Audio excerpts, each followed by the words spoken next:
In this world, there's one man who refuses to follow the script. We have rules here, you know that. And if you don't follow the rules, then what are we? One man stands tall in the face of adversity. But it ain't about how hard you hit. It's about how hard you can get hit and keep moving forward. A man who rises above the ashes of hot takes. What do you care what they say? Easy for you to say they will love you. It's just noise, man. You're really good at it. You might be great. That man is Nick Kostos. And this is You Better You Bet. If loving sports is wrong, I don't want to be right. Where narratives are challenged and the truth is spoken. I told you what was going to happen last week. If you didn't listen, that's on you. This isn't talk, it's perspective. It's not what you look at that matters. It's what you see. This is You Better You Bet, presented by BetMGM on Westwood One Sports. What's up, everybody? Happy and merry, terrific Sports Tuesday to you and yours. This is You Better You Bet with Nick Kostos on Westwood One Sports, as we bring you the fastest show in all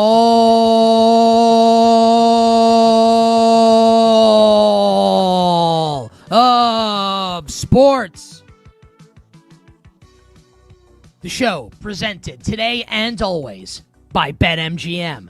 Make it legendary by downloading the BetMGM app and visiting BetMGM.com. And on this Tuesday morning, the world of sports is freaky. And we are going to get to all the big stories, including why the Minnesota Timberwolves and Minnesota Timberwolves fans should not be feeling great this morning. I'll explain why. I will also tell everybody why today should be a joyous day for fans of the Washington Wizards. And it will be a good day. But it won't be a great day. And I'll tell you why a little later in the show. And we will review a star-studded Monday at the World Cup and preview all the action today, which features Cristiano Ronaldo in Portugal in action and Harry Kane in England looking to make it 2 wins in 2 games. Our bets for today and for tonight will close the show, including on the NBA draft. And Drew Dinsick, the whale capper, will join us next hour to give us bets on the NBA draft. We very much look forward to that. The phone number, 310-840-4910, youtube.com/@thekostos. You can follow me on all social platforms at the Kostos, TheKostos. But we officially begin the terrific Sports Tuesday edition of You Better You Bet. Not that South Beach needed to get any more freaky than it already is. And trust me, I lived in South Florida for 3 years.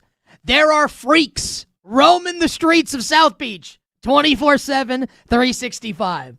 So not that, and whatever your definition of freak is, it all falls under the umbrella. Freaks of every size and color and gender. Freaks everywhere on South Beach, however you want to define the word. Not that South Beach needed any more freakiness, but they got it. Last night, I guess it was this morning, I don't know, like 11:58 p.m. Eastern time last night, right on the stroke of midnight, yours truly was tucked away in bed. I was woke up this morning at 5 a.m., looked on my phone, was there a trade? And yes, there was in the overnight. So while you were sleeping, in case you missed it, Giannis Antetokounmpo, our long national nightmare has finally drawn to a close. Giannis Antetokounmpo, no longer a Milwaukee Buck, traded to the Miami, not the Boston Celtics, traded to the Miami Heat for a package that includes, I'm going to take a deep breath here. This is the CVS receipt of trades. You think it's done? And that son of a bitch keeps printing out. So Giannis and Bobby Portis go to Miami in exchange for Tyler Hero. And the way this is being bandied about, Tyler Hero going back to Wisconsin where he's from, you would think this is like when LeBron went back to Cleveland. Like, are we going to get the coming home, tell the world that I'm coming home. Like Sports Illustrated cover here for Ty. Give me a break. Tyler Hero, Jaime Jaquez, Kel'el Ware, Kasparas Yakachonis, last year's first-round pick. 3 first-rounders that don't start until 2030. Couple pick swaps, a second-rounder. Go to Milwaukee in exchange for Bobby Portis and, of course, Giannis Antetokounmpo. First word here. Thank God. Thank God it's over. I've been calling for this, and you listen to the show, you watch the show, and if you're new to the show, and we have a lot of new listeners and viewers all the time, I appreciate you very much. If you've been following the show for any period of time, you know that I have been saying for a long time, that Giannis needed to get traded, that the Bucks needed to move Giannis Antetokounmpo, and that what Milwaukee did last summer with the wave and stretch of Damian Lillard, which was ridiculous at the time and looks even worse now, and signing Miles Turner to that contract, I said then, it was an easy first guess for me at least, that this was a mistake, and that Giannis needed to go, and that's what Milwaukee needed to do. So thank God this is finally done. Something that should have happened a long time ago now has happened. And this is basically the NBA equivalent of the TV show Dexter. Went on about 3 to 4 seasons too long and ruined things in the process. Like, this should have happened years ago. At least a year ago, if not longer, year and a half ago, Giannis should have gotten traded from the Milwaukee Bucks. So it's finally happened. Giannis is out of Milwaukee and is now a member of the Miami Heat. And my first reaction, other than thank God it's over, the first reaction of the trade, I hate it for the Milwaukee Bucks. I despise this trade for the Milwaukee Bucks. I don't think I could hate the trade any more than I do. And to be clear, it seemed like there were 2 big offers on the table, 2 teams really that Milwaukee was negotiating with. The Boston Celtics and, of course, the Miami Heat. If it were me, I would have taken Boston's offer, because Boston's offer included a bona fide star player in Jaylen Brown. But we have seen some reports. Kevin O'Connor of Yahoo Sports tweeted that Jimmy Haslam, who also owns the Cleveland Browns, said, what a month for Jimmy Haslam, trading Myles Garrett to the LA Rams and then trading Giannis Antetokounmpo to the Miami Heat. Kevin O'Connor basically tweeting that Jimmy Haslam didn't want to have a situation where Jaylen Brown maybe after a year wants to force his way out of Milwaukee and want to go through this whole mess again.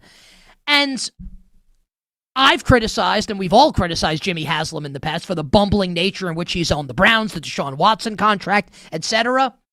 But you can understand where Jimmy Haslam's coming from there. And I mean that sincerely.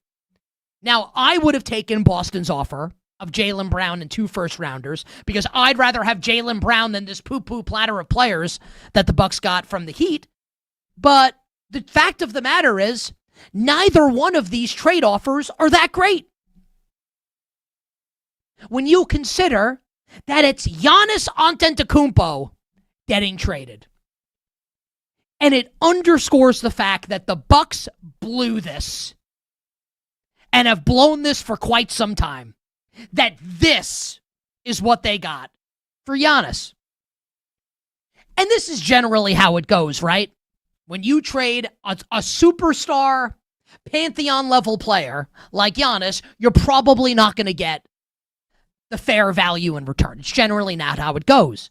But I'll tell you what, if I'm a Milwaukee Bucks fan this morning, and I look at the return that they got, and I understand that you get a pick tonight in the NBA draft, and like Miami will make the pick for them, the 10th overall pick. You have 10 and 13. And it's not that Tyler Hero's a good player. Like Jaime Jaquez is a good player. It's not that these players are bad. It's that, where's the star? Where's the star player? What's the path forward for Milwaukee to contend for an NBA championship?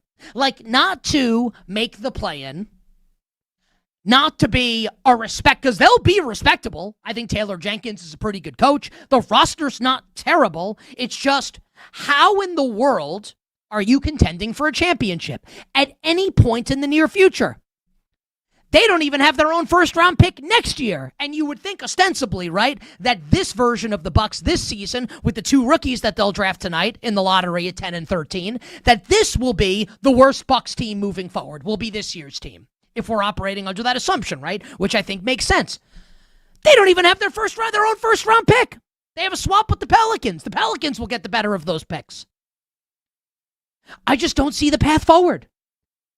And I used, the fantasy football comparison yesterday, right? Where Miami, the Heat, are like that guy in your fantasy league that sends the worst possible offers for a superstar player. This Miami basically sent a trade offer in a fantasy football league for Jamar Chase. And the offer is Xavier Worthy, Cam Scatterbo, and Hunter Henry. And the team with Chase was like, hell yeah, boom, let me click accept on this. Because you're getting 3 players, right? Wow, I get these 3 guys. But the problem is, you set your lineup, and you're projected to lose by 30. And you think, what did I just do here? Why did I trade Jamar Chase for these guys? Now, the Bucks had to do this. They painted themselves into a corner. And then Jimmy Haslam said out loud, we want to get this done before the draft. So they had to trade. Yeah, it was unacceptable for Giannis to continue being a member of this team. So they had to do it. But it's the way in which it happened. It's the road that they traveled to get here that is so problematic for me. That these were the offers that they had to choose from. Jaylen Brown and 2 first-rounders, where, again, at least in that scenario, you have a star in Jaylen Brown to build around.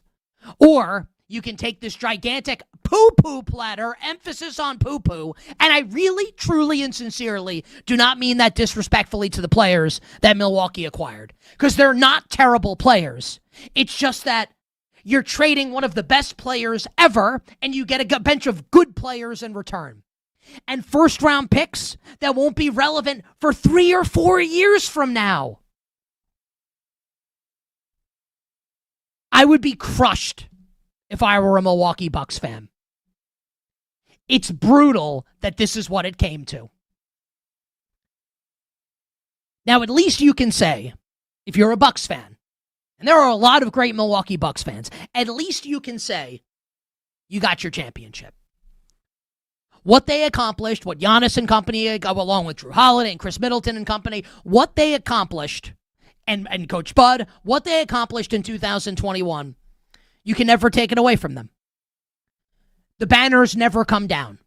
They won that championship. Down 2-0 to the Phoenix Suns, win 4 straight. That Game 5 in Phoenix with the Drew Holiday to Giannis alley-oop, one of the best plays in finals history. Giannis's 50-burger in the clincher in Game 6 in Milwaukee. You can never take down the banners. So it's not like, Giannis moves on from Milwaukee and he never brought you Nirvana. Never took you to Shangri-La. Never took you to the Pleasure Dome. You're there. You got there. You got your championship. So it's not as bittersweet as it could be. But it still sucks. It still sucks. And look, maybe you want to say with the 10th or 13th pick tonight, maybe Milwaukee gets one of these maybe they get the next Giannis. I have no idea. Probably not going to happen, but maybe. So I'm not trying to say, and this is where I want to be a little careful.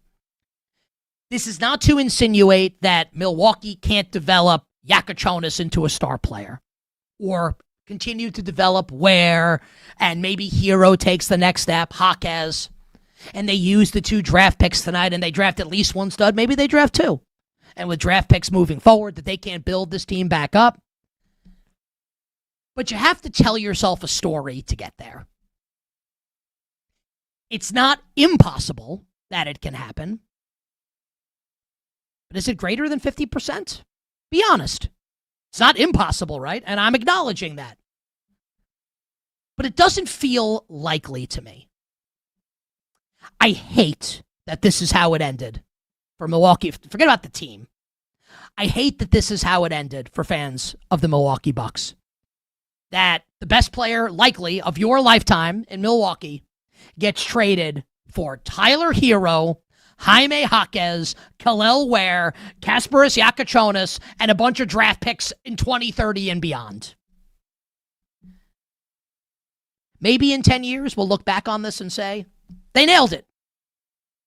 They hit on a bunch of draft picks, and they became talent that stayed with Milwaukee, and maybe they deliver Milwaukee another championship. It's not impossible. Just that, again, I don't think it's likely. I despise this trade for the Milwaukee Bucks. There are so many layers to this. We have to touch on what this means for the Miami Heat. We'll do that on the other side. And we also need to get to what it means moving forward for Jaylen Brown and the Boston Celtics. Take the first break of the show, and coming up next, Pat Riley, Eric Spoelstra, and the Miami Heat. Oops, they did it again.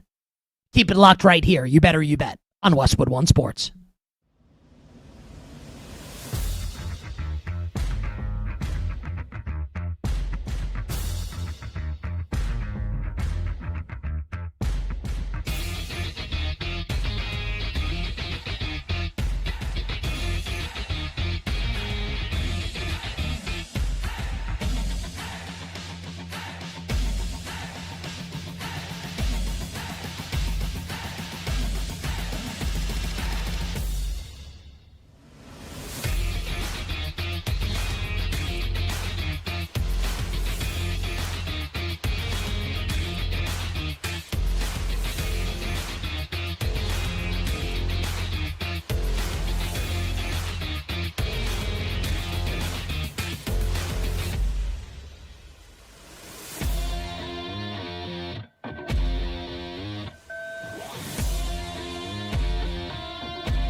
Now, back to You Better You Bet with Nick Kostos on Westwood One Sports. This segment on You Better You Bet sponsored by Progressive Commercial Insurance, protecting small businesses with affordable coverage options.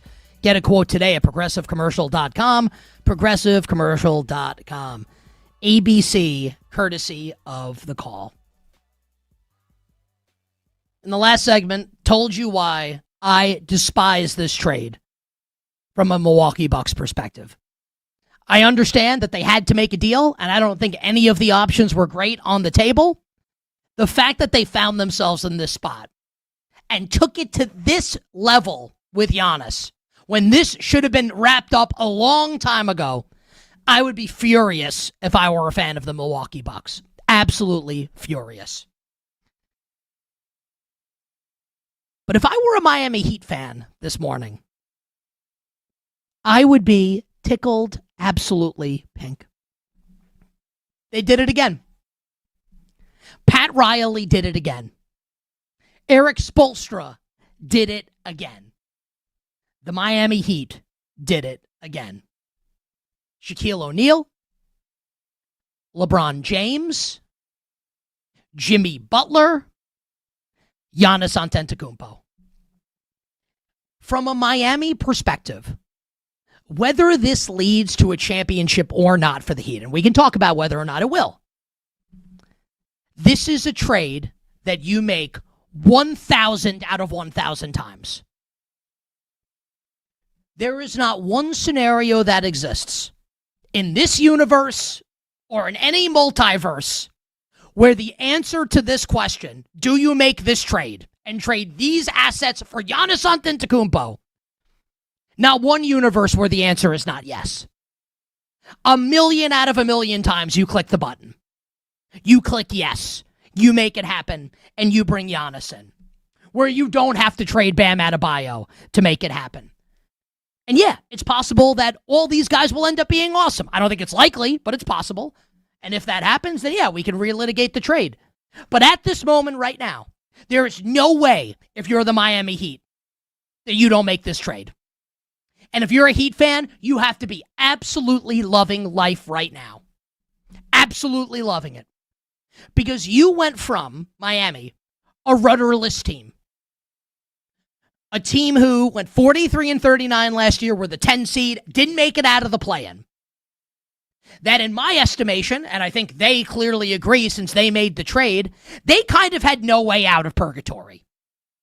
No way out of basketball limbo that they found themselves in. Not bad enough to be at the bottom for get a top draft pick, and certainly not good enough to contend with the Knicks and the Celtics of the world, and forget about the Thunder and the Spurs, or the Nuggets in the Western Conference.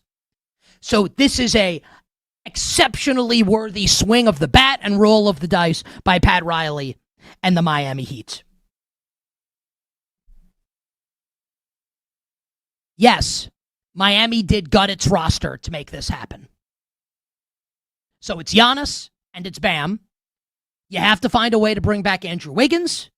You got to figure it out with Norm Powell. Davion Mitchell's obviously going to play a ton. Still have a couple of young players that I know the Heat like with Larson and Jovic on the bench. They still have some work to do. If this were another team, basically almost any other team, I think like Leon Rose has earned the benefit of the doubt now for the Knicks.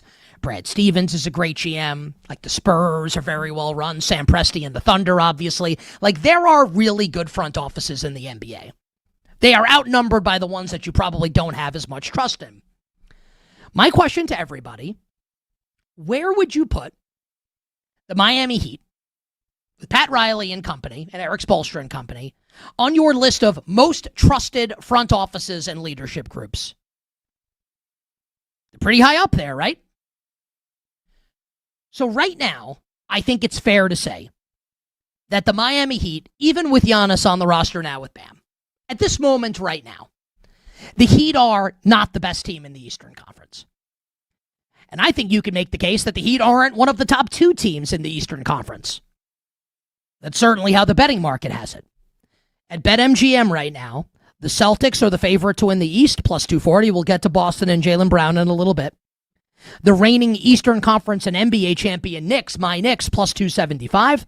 Then Miami is the third choice, plus 650, followed by Detroit, Indiana, Cleveland, the Sixers, the Hawks, the Magic, etc. Miami has work to do. The Knicks have a ton of depth.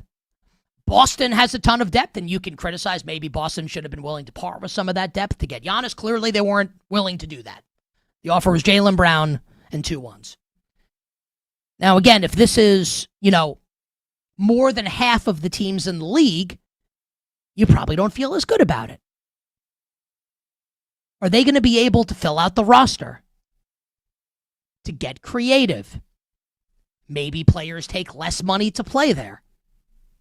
You probably don't feel great if this is the majority of teams in the league making the swing for Giannis, assuming you have the roster, right? And you have Bam and the other players. But this is Pat Riley and the Miami Heat we're talking about. And I don't know how you don't have confidence that Miami's going to be able to fill out this roster around Giannis and Bam. Of course they're going to be able to. Of course, they always figure it out. Now, the insinuation is not like Chris Bosh and LeBron James are coming to town, although I've seen LeBron's name floated out there as maybe returning to Miami. I can never see that happening. So the insinuation is not that this is going to be like 2010 where everyone's taking their talents to South Beach. But I mean, really? You don't think they're going to make this happen? And this is going to be a respectable roster when it's all said and done? It's a great trade for the Miami Heat. A great trade. Even if it's just 3 to 4 years of Giannis, 3 years of Giannis when he's still playing at this level, yeah. Like, you take that swing. You take a crack at it. Because you were never winning with this roster being what it was. And you were never going to be bad enough to bottom out. So now you take your shot at a championship, and if you fail, and they may fail, and candidly, I think they probably, not definitely, but they probably will fail. When Giannis starts to get older, which is happening now, obviously, on the wrong side of 30, Bam's going to continue to age, and Milwaukee's going to have a bunch of their first-round picks at the start of next decade. Like, maybe then you bottom out. Maybe then it happens. So I actually think they put themselves in position in the short term and the long term to potentially contend. I love it for the Miami Heat. I love it. And when it comes down to it, all that's really going to matter for Miami this regular season, it's not going to be, can they be, of course you want to be the 1 seed, right? For Miami, it's just going to be, can you stay healthy getting into the playoffs? Can Giannis be healthy heading into the postseason? Because let's think about the East, and let's set aside New York and Boston right now. Because I do think, and I am a Knicks fan, but I'm being honest, right? If I felt like the Heat were better than the Knicks, I would say it. But I think the Knicks and the Celtics are still right now the best teams in the Eastern Conference. And maybe you want to say Miami's third. Now, Miami might not be the 3 seed come playoff time, because you can make a case that Detroit, who were just the 1 seed in the Eastern Conference and won 1 million games last year in the regular season. Maybe Detroit has a better regular season record. Maybe the Cavs have a better regular season record. Maybe Indiana has a better regular season record with Tyrese Halliburton set to return. But when we get to playoff time, and come on, and Pistons fans get really mad at this, are you really going to argue against it? Like the Heat against the Pistons in the playoffs? And Miami has Giannis. And I think Cade Cunningham's great. We just saw what happened with Detroit in the postseason. We just saw it. Getting blown out at home against James Harden and the Cavs in Game 7. Come on. Miami or Cleveland? Who do you trust more? Kenny Atkinson, who's convinced the Cavs beat the Knicks in the Eastern Conference Final, or Eric Spoelstra? Come on. Come on. So the Heat have some work to do still. It's not just Miami's the favorite in the East. I don't think they are. I don't think they're a top 2 team in the East. But for Miami, you literally went from what was the upside case for the 2026-27 Heat prior to this deal? The 6th seed? What is it? Absolute upside case. You went from that to a team where if you tell yourself a story, and it's not the most far-fetched story, this team could be playing for the Eastern Conference Championship next year. Not impossible. And I know that Giannis is on the wrong side of 30. And I understand that last year's a brutal year and he barely played basketball and that the shine has worn off a little bit with Giannis in the public eye. This is still a top 5 or 6 player in the league. Period. And the Heat just got him. And they got him again for Tyler Hero, Khalil Ware, Jaime Jaquez, Kasparis Yakachonis, and a bunch of draft picks next decade. I almost can't believe this happened. Good for Miami. Good for Riley. Good for Spo. Good for the Heat fans. And again, I feel terrible for fans of the Milwaukee Bucks. And I'll say this as a Knicks fan. And I do think, and maybe I am being a little bit of a homer, it's possible. I do think the Knicks are the best team in the East right now. I do think that. We'll see what happens next year. But I'll tell you, this Knicks-Heat rivalry, now with Giannis on the Heat, and the Knicks just winning an NBA championship, we're about to party like it's 1997. Like it's 1999. Like the first Knicks-Heat game this year, I want Tim Hardaway and P.J. Brown and Chris Childs and Jeff Van Gundy and Allen Houston. I want them all there sitting, and of course Alonzo Mourning, who we know will be there as a member of the Heat front office. I want all of them there. Knicks-Heat this season, with Giannis now a member of Miami, as the kids would say, is about to be a movie. An A-plus grand slam trade for the Miami Heat, getting Giannis Antetokounmpo for a poo-poo platter of players and draft picks. The kind of trade where if this happened in your fantasy football league, you would want to kick out the Milwaukee Bucks GM and also kick out the Miami Heat GM. You don't want either of those guys in your fantasy football league, and it just happened in real life. So credit to the Miami Heat. They outbid the Boston Celtics, and they are able to snag the big fish and bring Giannis to South Beach. Now what happens with the Boston Celtics? And what happens with Jaylen Brown? Will Jaylen Brown be a Celtic game 1 this season? We'll talk about it on the other side and also get into the Julius Randle trade from Minnesota to Brooklyn and whatever the hell the Washington Wizards just did with Trae Young. Coming up next here on a Tuesday.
Now, back to You Better You Bet with Nick Kostos on Westwood One Sports. It's time for the world's top stars to go head-to-head on the pitch. Grab today's Odds Boost token, join the excitement, and make your World Cup moment. Activate your token for any World's Game bet, and you'll receive a bigger payout if your bet wins. Download the BetMGM app today, and please gamble responsibly. So Giannis Antetokounmpo is now a member of the Miami Heat, which means he will not be a member of the Boston Celtics. And the Boston Celtics, Brad Stevens and Joe Mazzulla and company, and all the fans of the Boston Celtics wake up this morning and know that one of their star players, Jaylen Brown, is aware of the fact that his team tried to trade him. It's a very interesting psychological study as far as Jaylen Brown is concerned, and you don't have to have any type of degree or be a professional therapist to be able to diagnose what is likely going on in Jaylen Brown's head. So Jaylen Brown recently on his Twitch stream, and this quote is circulating all over the place right now, said over the weekend that, and I'm going to paraphrase it, that all the people that are doubting him are going to turn him into even more of a monster than he already is. Jaylen Brown also said after the season, and we've talked about this a lot on the show, on his Twitch stream, that this past year was the favorite year of his career. Which is a little curious, right? Since, you know, they blew a 3-1 lead in the first round as the 2 seed against the Sixers. And 2 years ago, he was finals MVP and they won the championship. This is clearly a guy, right, wrong, or indifferent. Whether you think he should or not, whether you think he's great or not, it doesn't matter. This is clearly a guy and a player with a gigantic chip on his shoulder. Gigantic. So Jaylen Brown, who again was the finals MVP for the Celtics and was their best player last year, and obviously Jason Tatum worked his way back from injury, but Jaylen Brown was the best player on the team that was the 2 seed in the East, and what a lot of people, including me and probably you, thought would be a gap year, just got dangled in a trade. And the whole world knows it. How do you think he feels this morning? I'll ask a different question. If you were him, how would you feel this morning? Finals MVP, just carried this team to the 2 seed in a year where basically no one thought you were going to be good, dangled in a trade for the whole world to see. How would you feel? My guess is, and I can be wrong about this, I'm sure Jaylen Brown probably thinks he's better than Giannis, because to succeed at that level, you kind of have to have irrational confidence. Like, Giannis is a better player. And that's not an insult. This is like when LeBron fans get upset if you say he's not as good as Jordan. Like, it's not an insult to say you're not as good as Michael Jordan. It's not an insult to say Jaylen Brown's not as good as Giannis. 2-time MVP, finals MVP in his own right. Giannis is the better player at his best. And we know that as fans.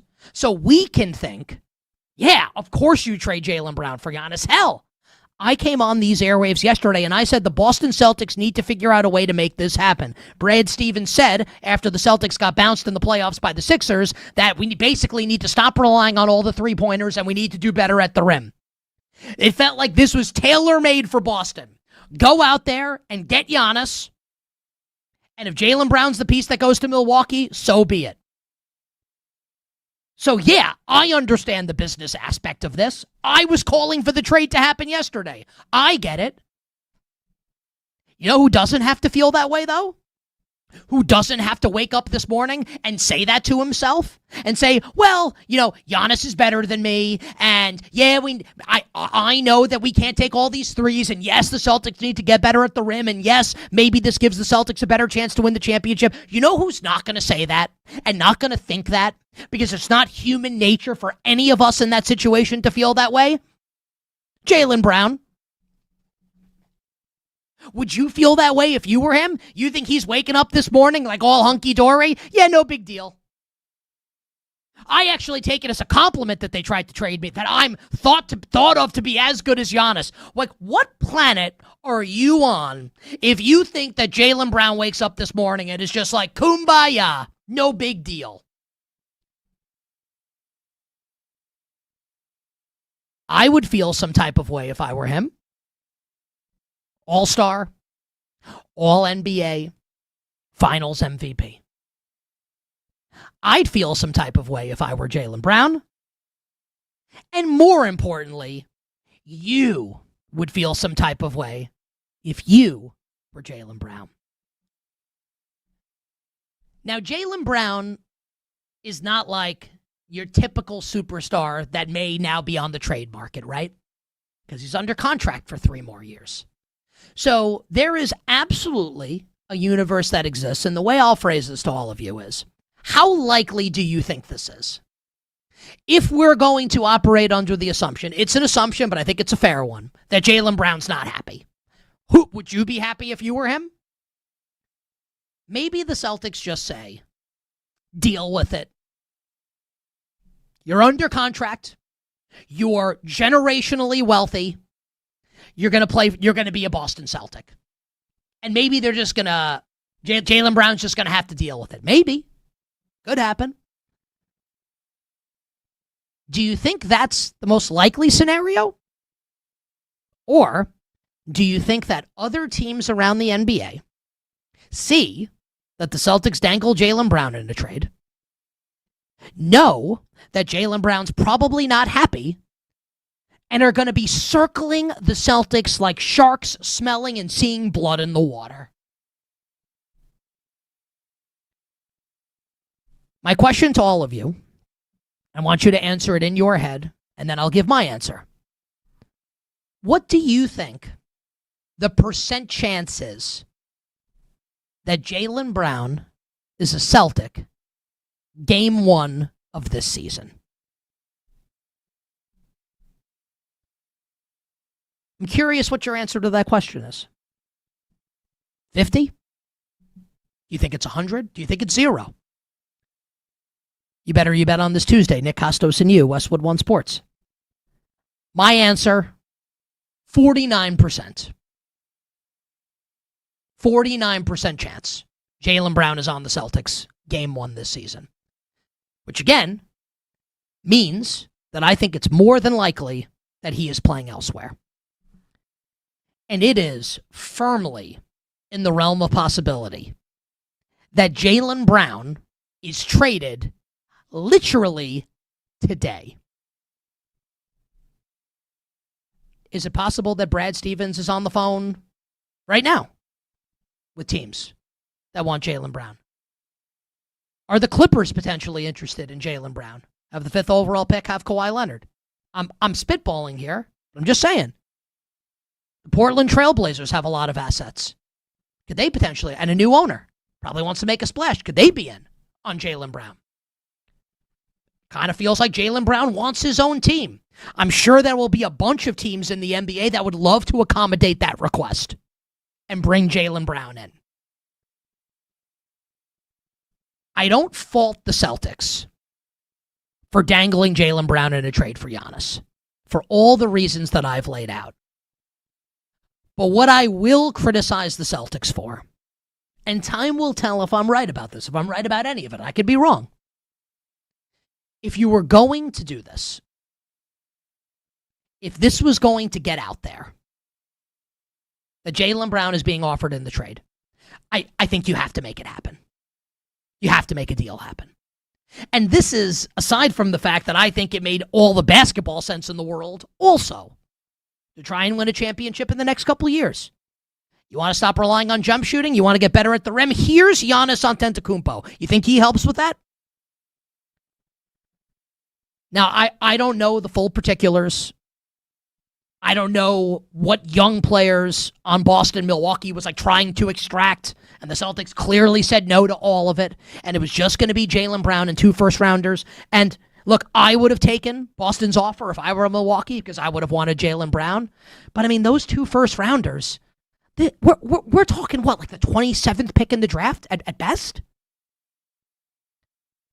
I would have taken Boston's offer, but I understand why Milwaukee took Miami's offer. I think you can make a case either way. The mistake the Celtics made was not really going all in because this was a half measure by the Celtics. If you were just going to try and wade into these waters and say, hey, we'll give you Brown and 2 late first-round picks, and it's going to get out there and potentially nuke your relationship with this guy, who was your best player last season, that's a half measure. You want to go full measure? Put Baylor Shireman in the deal. Put Hugo Gonzalez in the deal. Like, what are we talking about here? Go win a championship. What are you doing? That's where I think the Boston Celtics erred. Now, there's still the opportunity for the Celtics to get better and get better at the rim and look more like the team that Brad Stevens clearly wants them to look like next year. You probably have to trade Jaylen Brown. So again, my percentage for Jaylen Brown being a Celtic, game 1 this season, 49%. A little less than 50 for Jaylen Brown to return to the Boston Celtics. We'll save the thoughts on the Minnesota Timberwolves and their trade with Brooklyn and what it means for Anthony Edwards coming up for next hour. But I just want to sneak this in to the end of this hour on the show. Because if you're a Washington Wizards fan today, the Wizards have the first pick in the draft tonight. And it looks like the pick will be, the betting market tells us at least, A.J. DeBonsa about minus 750 right now to be the first overall pick of the draft tonight. So if we're going to use the betting market as a guide, it doesn't have to be correct. The Wizards are going to draft A.J. DeBonsa first overall. And that is cause for significant excitement if you are a fan of the Washington Wizards. So this should be a day where if you're a Wizards fan, this is like you're 16 years old and you're about to get a sports car for your birthday. The anticipation. Yeah, you're going to drive to school. You're the coolest kid in your class. But unfortunately, you're about to get this new sports car, and lightning struck your house and the roof is now caved in. The Wizards yesterday signed Trae Young to a 4-year deal worth $212 million with a player option for year 4, and I will spoil this for everybody. He's going to pick that option up. Who are they bidding against for Trae Young? Who are they bidding against to pay Trae Young $212 million? Now, I'm a bigger Trae Young fan than most. I think a lot of people think Trae Young sucks. I don't think Trae Young sucks. I think Trae Young is still a very good player. But this is a gross misuse of finances for the Washington Wizards. No team is giving Trae Young this kind of money. And when all the pub and all the talk today for the Wizards should be, you're about to add a franchise cornerstone, instead, I'm coming on the air talking about this horrible contract they just gave Trae Young that might serve as an albatross slung around the team's collective financial neck for years to come. So tomorrow morning, it's going to be positive. We'll talk about DeBonsa, Peterson, Boozer, whomever they take first overall, and that'll be all well and good. But this Trae Young contract, the height of insanity from the Washington Wizards. Hour 1 done, hour 2 for you coming up on the other side. We will start the hour with the whale capper, Drew Dinsick.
biggest names in the business are on You Better You Bet with Nick Kostos. Hey, this is Joe Buck, and you have done it. You have found it. You are listening to You Better You Bet. Great decision. This is Bob Costas, not Kostos, but you are listening to Nick Kostos on You Better You Bet. Hi, this is Kevin Harlan of CBS, Westwood One, and TNT, and I'm listening as you do every day to You Better You Bet with the most handsome single man in the radio business. A man who, if I was not married for 38 years, I might consider myself the kind of guy that can electrify a listening audience and a crowd of bystanders watching him do what he does so well each and every day. Continue to listen right here on You Better You Bet. This is You Better You Bet on Westwood One Sports. Brought to you by BetMGM. The terrific Sports Tuesday edition of You Better You Bet rolls on. Nick Kostos, our crew, and you, here on Westwood One Sports. Man, first hour of the show, awesome. Content from Manna Heaven. Manna from Content Heaven? One of those two things. Giannis gets traded to the Miami Heat overnight, and that is the first hour of the show today. Why I despise this trade from a Milwaukee Bucks perspective, and I think the Milwaukee Bucks absolutely blew it, holding on to Giannis for this long.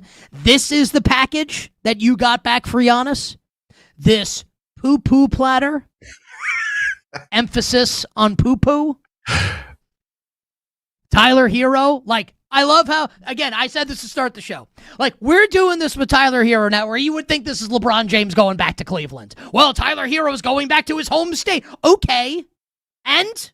So what? So what?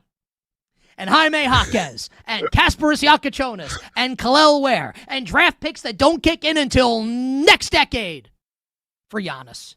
Are you kidding, Milwaukee? Are you joking? Gross mismanagement from the Milwaukee Bucks. This is a trade that should have been consummated a long time ago. And that is not something that I'm saying for the first time today. I've been saying it for a long time on You Better You Bet. And we said it last summer when they waived and stretched Damian Lillard. Ridiculous. Ridiculous. And signed Miles Turner. Ridiculous. Ridiculous. It was ridiculous then, and it's ridiculous now. They didn't get a star back for Giannis. They have the 10th and 13th picks tonight, and maybe they strike gold. It's not impossible. But again, ask yourself this, what's more likely?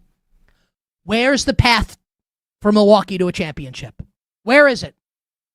At least if you take the Celtics offer, which was not the greatest offer of all time, but at least if you take that offer, you get a top player in Jaylen Brown. That would have been my preferred choice if I'm running the Milwaukee Bucks. But you know, Jimmy Haslam has done such a great job running the Cleveland Browns that he's clearly earned the benefit of the doubt. Enforcing trades. Great. Here's Myles Garrett out of town, and I did like that trade, to be fair, for Cleveland. And now Giannis out of Milwaukee. Unbelievable. And for the Heat, Pat Riley, oops, he did it again. Just like, again, this is the guy in your fantasy football league who somehow pulls off a trade. Hey, I'll give you Xavier Worthy and Cam Scadaboo and Hunter Henry for Jamar Chase. And the Milwaukee Bucks clicked yes. What? Now, the Heat still have some work to do to fill out this roster, but this is one of the front offices, obviously with Pat Riley in charge, where you give them the benefit of the doubt, where you have confidence that they haven't done it yet. But again, do you have confidence that they'll figure it out? I do. Does it make the Heat as good as the Knicks or the Celtics? Probably not. But at least it gives you a chance. And you had no chance to contend prior to the trade. And we ended the hour with me telling you, I think it's 49% that Jaylen Brown's a Celtic game one this year. Because there's no way he's waking up this morning, Jaylen Brown, and feeling good. Do you know how I know that?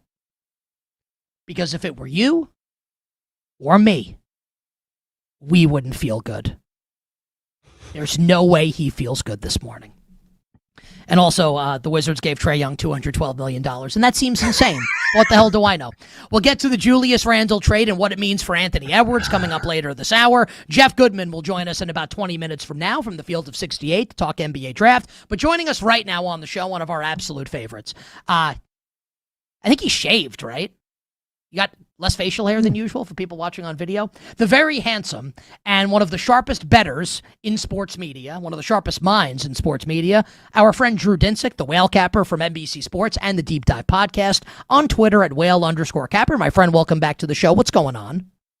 Nothing, man. You are on fire this morning, though. You're cracking me up. I'm in the back listening to your monologue there, and I agreed with every single point you made, and you were making them in with a special spicy feistiness this morning that I really appreciated. So great job by you, and yes, bad job by everyone involved in the Bucks. You know what? Actually, you missed something important, Nick. You know who the biggest winners are this morning? Your New York Knicks. Oh, the rest of the East just stubbed their toe monumentally. Like the Miami Heat are not a realistic threat to win the East now. The Bucks are clearly the worst team in the East, which is hilarious after this. And the Celtics just they have a Jaylen Brown problem now. Like there's no way they're getting 100 cents on the dollar for Jaylen Brown. They maybe at this point get either 50 cents on the dollar, and maybe they keep him, and maybe they keep him, but maybe they keep him. But like, how's that going to go? That doesn't feel like a good situation at all. And yes, like I honestly don't even know who I would put second power rated in the East right now.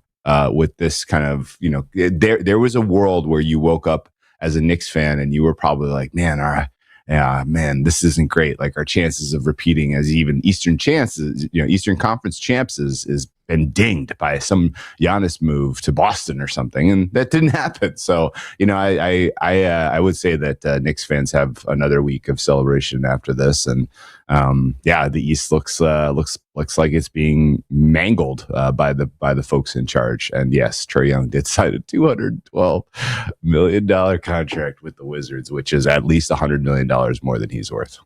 Yeah, and look, like I've seen some people say, like, who else are the Wizards going to pay? Whatever. I like Trae Young more than most, but certainly not worth that money.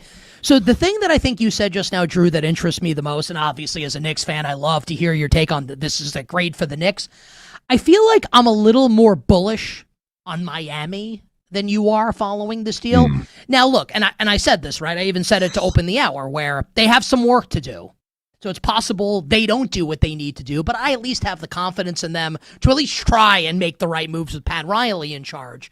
Why are you not as high on the Miami Heat and their prospects in the Eastern Conference next season?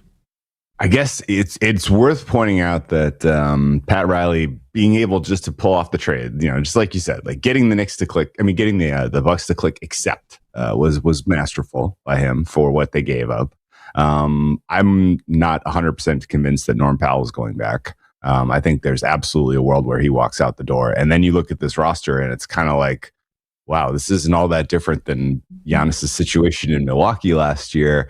And, Eric Spoelstra is a better coach, but like who exactly is the supporting cast that really gets you excited? It's not obvious to me that this is a team, that is going to be competitive and complete around Giannis. And I think there's obviously two worlds where, where Giannis's lack of high intensity minutes over the last 3 years has kind of saved him to where he could have a LeBron James-esque late career arc here. But you've kind of looked at his signature over time as far as when he peaked, and he very clearly peaked right in that, kind of 2020, 2021 range. And I don't know that player is really coming back and dominating in today's NBA with, the style of play that we get now. And I guess I'm nervous about his physical conditioning and the fact that he has a difficult time staying healthy. And I'm definitely,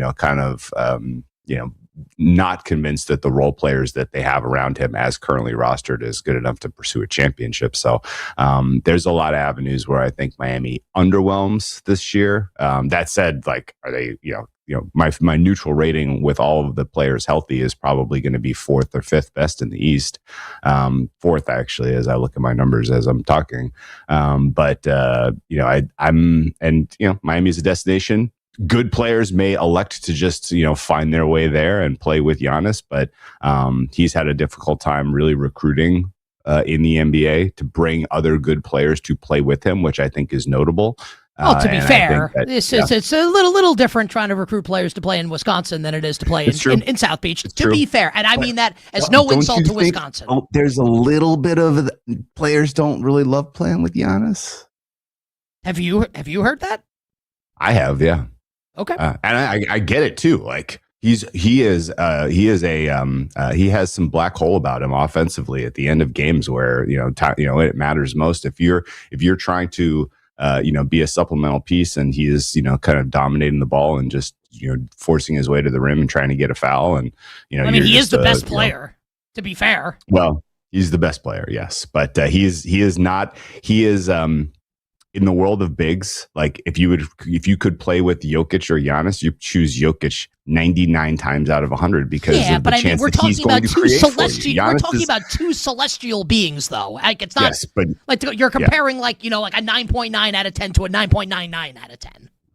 Well, Giannis, my point is that Giannis is not going to create for you if you're on the floor with him, and Jokic is. And so I feel like that is a huge differentiator. If you are like a absolute A+ second banana in the NBA, you would rather play with a player who's going to potentially create for you, and that's not Giannis. So I guess where I'm at is just I kind of need to see him put together a fully healthy campaign and put together the type of numbers that we saw from him in 2021, which is, oh, by the way, going on like 6 years ago now. So there's definitely, I think, a seller's case for Miami on this news. $100. Bet the winner of the East right now. Is it the Knicks? At price, I would probably take a bigger swing on like a Pacers or something like that. People probably think the Pacers are still terrible, but they will be getting Tyrese Halliburton back, and there obviously was not a lot of Zubac's for a full year. Yeah, then obviously there was not a lot of margin between the Pacers and the Knicks last time we saw them playing at full strength, and so price might force me to take a bigger swing, but. If you say no, forget about $100, like call it. Who's winning the East right now? Call it. It's the Knicks. What a world. what a world as a Knicks fan that we live in now. You bet on this Tuesday. Nick Kostos joined by the whale capper Drew Dinsick of NBC Sports and the Deep Dive Podcast, sensational betting podcast on Twitter at whale_capper.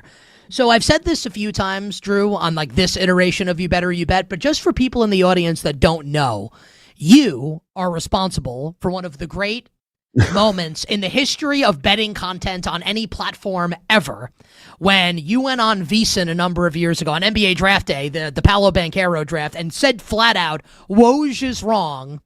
Paolo's going number one, not Jabari Smith, and you were right, and Woj was wrong. So today is NBA Draft Day. I don't know if you're going to have anything as scintillating for us as that, but because all the bettors in the audience, their ears are going to perk up for this answer. Do you have anything for us tonight as it concerns the NBA draft? I really wish there was something actionable floating around, but right now I think the chalk is going to prevail, which is the worst. Because as anyone knows, it's tough to get bets down in the NBA draft market. And the later we get to the window, the limits do start to go up. But if it's just going to be chalk, it's not very exciting. So right now, I think it's there's no reason to doubt the chalk. That said, the Wizards are. I've been told, we're efforting back rooming to see if they can negotiate out of this first overall pick, which is always interesting because, if it was a no doubt slam dunk minus 2,000 fair price for AJ DeBanza to go first, then that doesn't really comport with the Wizards back channeling to see if anyone was interested in trading up into that spot. So it's maybe there is a little bit of a whiff of chaos could ensue here, but well, can I ask you this? Yeah. Let's just say that happens, and the Wizards trade out of the first pick. Is the thought that whoever the team is, maybe it's Utah, maybe it's somebody else that comes up, that it's definitely for DeBanza? So this is a betting question, right? So basically, if the Wizards stay, the betting market tells you it's DeBanza. If the Wizards trade out, is it also DeBanza, Drew, or could it be for somebody else?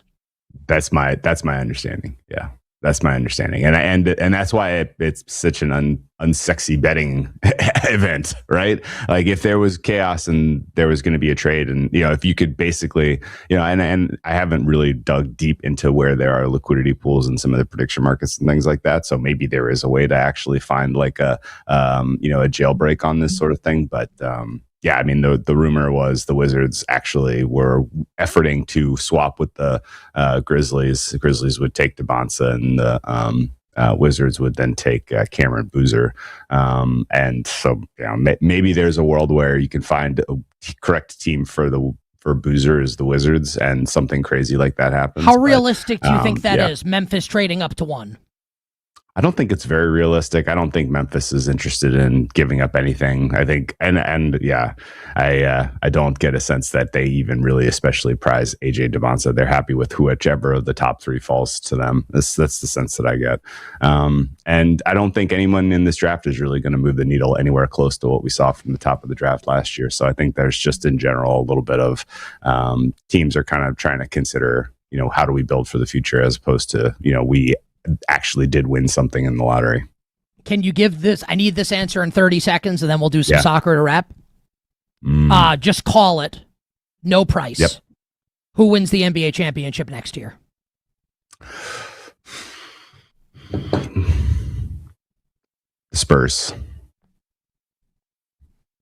Can't really hate on it.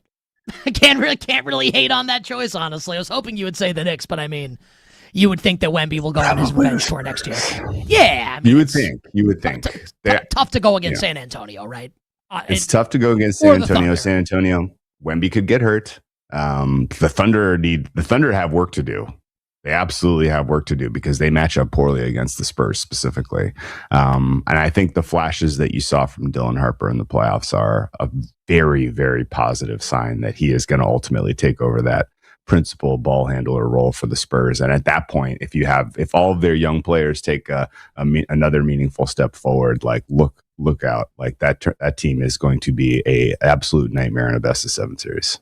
Last one for you here, because we were talking off air, and I know that you have been big on betting the World Cup, and you've watched a ton of matches. What is your biggest World Cup betting, either takeaway or a bet that you like moving forward as it concerns the World Cup? Well, it's been kind of the quality has risen to the top way earlier than expected. A lot of the kind of changes to the format of bringing in 48 teams, I thought was going to kind of cut down the quality because there was really no jeopardy or incentive for the teams that really are aspiring for championship here to like fire their bullets in the early portion of the tournament. Just get through, stay healthy, and then try to be at your best in July was kind of my expectation for the likes of the Frances and the Englands and the Argentinas of the world. But they have come out with their swords sharpened, and the stars are clearly using this opportunity to be in prime time on the world stage in the United States as a marketing bonanza. Like they are trying to establish themselves as bona fide stars in the largest and most important economic market in the world. And for those reasons, it has been just awesome to watch the good teams and the good players. And the fact that, you have, an absolutely razor sharp inform Mbappe and Haaland playing on the same day as a Lionel Messi who still has it. Like these stories are really, really elevating the product overall, adding to the mix. The fact that the United States is somehow good at soccer is a bit of a shock. I did not know that our young players, had this level of step forward. And the fact that they're doing it on U.S. soil is absolutely awesome. So, it's been a smashing success of a World Cup so far. It's been one of the most fun betting experiences so far, and there's a lot of World Cup left. I think I honestly think that the way that the format has changed to this 48 team and the 32 teams in the knockout rounds, it is going to give us a very chalky knockout round as well. Everybody's going to land in the spots that they're supposed to land into. We are going to have outstanding head-to-heads all the way through until we get the best final 4 teams who are left in this tournament, and it will be in my opinion, Spain over France because of the quality of Spain's midfield. And it will be Argentina over England. Even though England is the better team, they have a more difficult road having to go to Mexico City to play Mexico, and then likely Brazil in Miami or Morocco in Miami. That is going to be a very physically draining match in the heat. And I think a limping England team gets served up to Argentina in Atlanta in the semifinal. And I think Spain, Argentina is where we're headed. I think it's a super even match. And if you're getting this kind of quality still out of Messi with the depth that Argentina has, then that's my champion. So Argentina going back-to-back for the first time since Brazil in the late 50s and early 60s. All of that's great except for the fact that France is going to win. Drew, great job as always on the show. On Twitter at @whale_capper, NBC Sports, the Deep Dive Podcast. Stay well. We'll catch up soon. Hey, best luck, guys. Drew Dinsick joining us here on You Better You Bet. I got to tell you, my favorite thing Drew said, not a shock. Great day for the Knicks. Great day for the Knicks. I'll touch on that a little later in the show, but we need to take a break now because on the other side, we got to talk to this guy about Dusty May leaving Michigan to go to the Dallas Mavericks. Everything to do with the NBA draft tonight. If he likes the Giannis trade, joining us next, the great Jeff Goodman of the Field of 68 here on Westwood One Sports.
first time in 37 years, the Wolverines win the national title. Now, back to You Better You Bet with Nick Kostos on Westwood One Sports. This segment on You Better You Bet sponsored by Progressive Commercial Insurance, protecting small businesses with affordable coverage options. Get a quote today at progressivecommercial.com, progressivecommercial.com. The voice coming back from break, friend of the show, the great Iron Eagle, as Michigan vanquished UConn to win the national championship. Michigan's head coach, Dusty May, going to coach Cooper Flagg in the NBA with the Dallas Mavericks. Joining us right now to talk about that and the NBA draft tonight, one of our absolute favorites, as plugged in as it gets and as nice a guy as it gets, the great Jeff Goodman from the Field of 68 on Twitter at Goodman Hoops. My friend, happy NBA draft day to you and yours. How's it going? All is well. I mean, I woke up yesterday morning and I won't lie to you. I was expecting to prepare to make a bunch of calls about, to NBA guys about the draft and kind of what was going on. And instead, I was greeted with the news that the trio of Pete Thamel, Adam Schefter, and Shams broke about Dusty May taking the job with the Dallas Mavericks. And I kind of knew he was in the mix, right? He was in the mix. But late last week, I got wind that John Shire was the guy they really wanted. Obviously, the connection to Cooper. He recruited him. He coached him for a year. You're obviously going to try to make your star player happy. And Shire turned it down. And I just kind of thought about all right, I knew Dusty was kind of in there, but in the periphery, I figured somebody else was ahead of him. Well, he was the number 2 guy on the board after they missed on Shire. And they got it done quick over the weekend with Dusty May. And it was a little bit surprising, but thinking about it, not that surprising. I mean, he won a national title at Michigan. I've talked to him at length. I actually did an interview with him 5 days ago, in which I asked him about the frustration of coaching in college basketball, and he made no bones about it. It's not fun right now for a lot of guys, even guys that won the national title. So I think that was the number one reason, Nick. That was the number one reason why he left. And then the opportunity to coach not a bottom tier team, but a top 10 player potentially in Cooper Flagg. And Kyrie probably won't be there for long, is my guess. But I think those were the primary reasons. And this is a guy that was anonymous 4 years ago. He was at FAU. And honestly, what happens if they lose to Memphis? What happens if they lose to Memphis in that first round 8-9 game? None of this happens, right? It's crazy to think about. Dude, he obviously at that point he would have taken them to the tournament, but yeah, even before that, I was there in January that year before they went on that run. I was there in January. I spent a day with them. My parents were down in Florida. I went over to FAU for a day and spent time with them, and I had no idea what was going to happen. But at that point, you're looking at Dusty May different. You're looking at him as a guy that honestly could be at FAU for the next 6-10 years.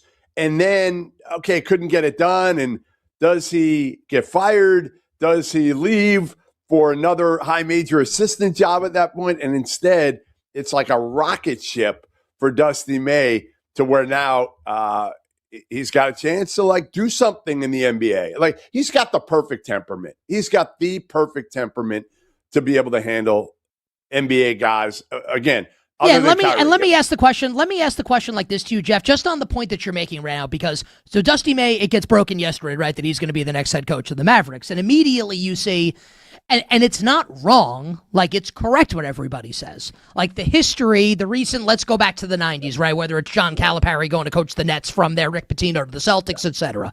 This has not been an illustrious, yeah, it has not, fair enough. This is not, right? This has not been level egos. You just mentioned the 2 highest level egos you could possibly have. I was covering the Celtics then. Look, we had Mike Montgomery, right? We've had John Beeline. Basically, we haven't had a lot of success.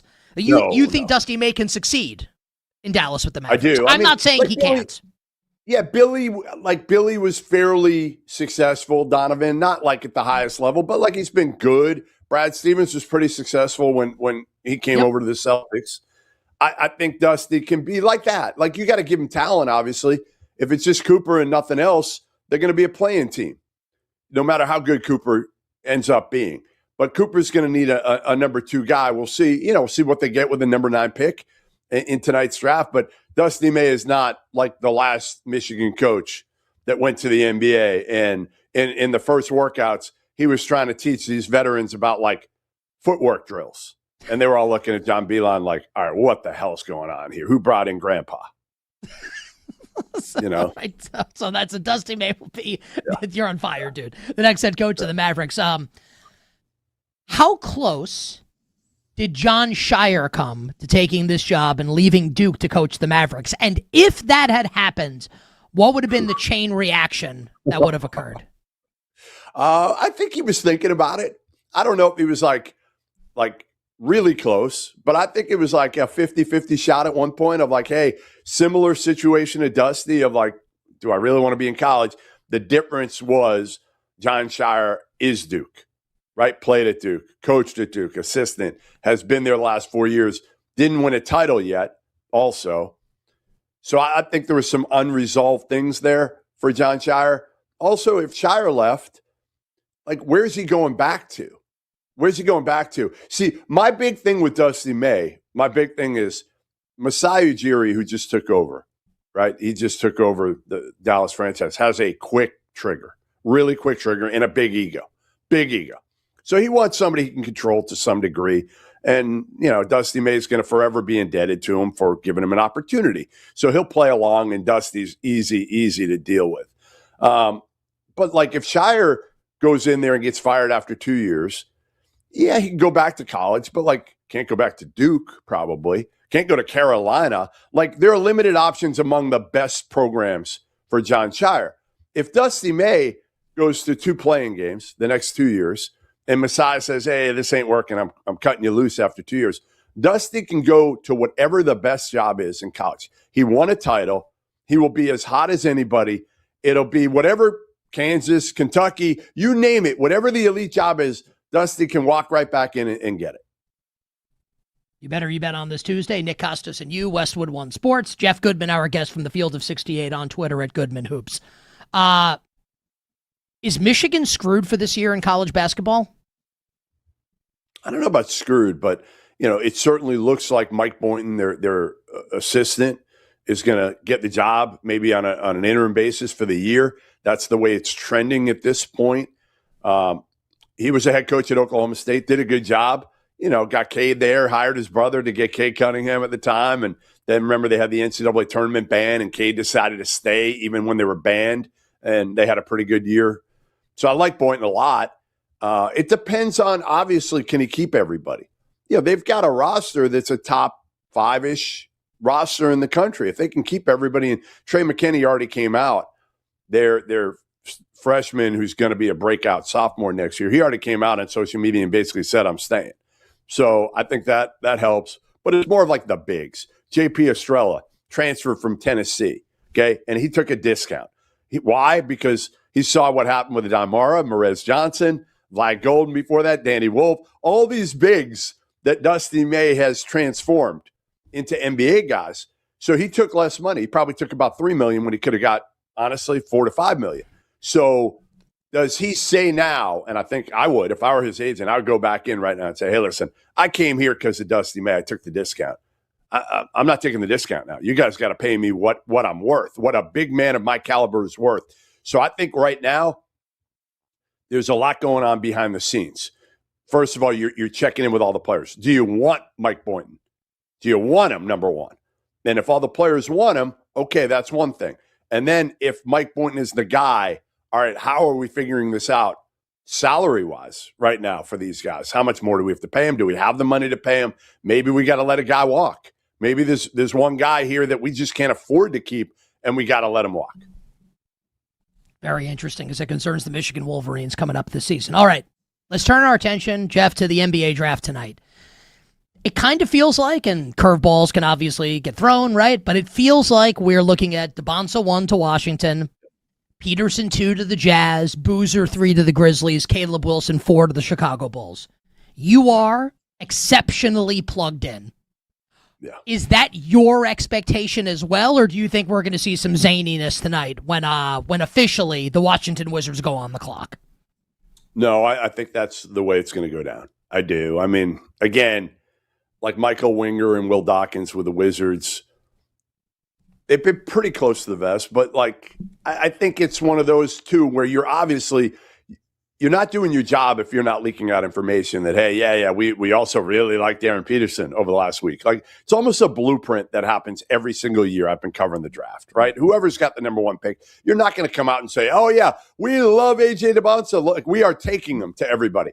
You're going to come out and say, hey, we love AJ, but we love Darren Peterson too. And we're not sure. And by the way, we really like Cam Boozer. Right. And he's not off the board either because you want to make sure that those teams behind him understand that, like, all right, whoever you love, if the Angels, if they love AJ DeBonsa and Ryan Smith, the Utah Jazz owner, loves AJ, who played at Utah Prep, who played at BYU, all right, you're going to have to trade up to get him. You're going to have to trade up to get him. And even if you love Darren Peterson, oh, by the way, Washington may take him. You might have to get up to get him, or somebody else may make you an offer. I don't think there's going to be an offer good enough for the Wizards to say they're gonna trade down. They get like one shot at this. You pick the guy that you think has the best chance to be a franchise player, and you take him. Whoever that is, you do your due diligence on Darren Peterson. You do it on, and again, Peterson is risky right now. I don't care what anybody says. How does the league view him, Jeff? You've been on top of this since last year at Kansas. How do you feel like the league views Darren Peterson right now? The most talented player in the league, effortless scorer who can do more than that. They all have visions. All these guys saw him, back before he got to Kansas, whether it was in the All-Star games or whatnot. They saw a different Darren Peterson. So they remember that, but they also remember how many times he tapped out of this past year and the mental part of all this. And he's not Markelle Fultz. He's way more talented. But look at what happened with Markelle Fultz. And it was all up here, right? It wasn't physically. It was all mentally at that point. So I think a lot of people, when I talk to them, they are concerned about that aspect. And they were concerned about throughout the year when I was talking to NBA guys, they were concerned about the competitiveness of Darren Peterson. Is there a world where Cameron Boozer tonight goes ahead of Darren Peterson? Or do you think Peterson is going second behind DeBonsa?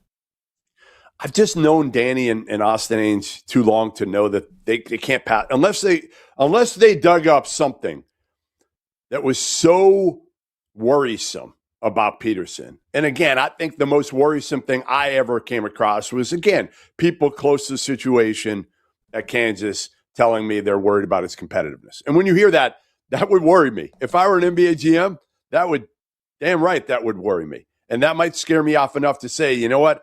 I'm going to take Cam Boozer.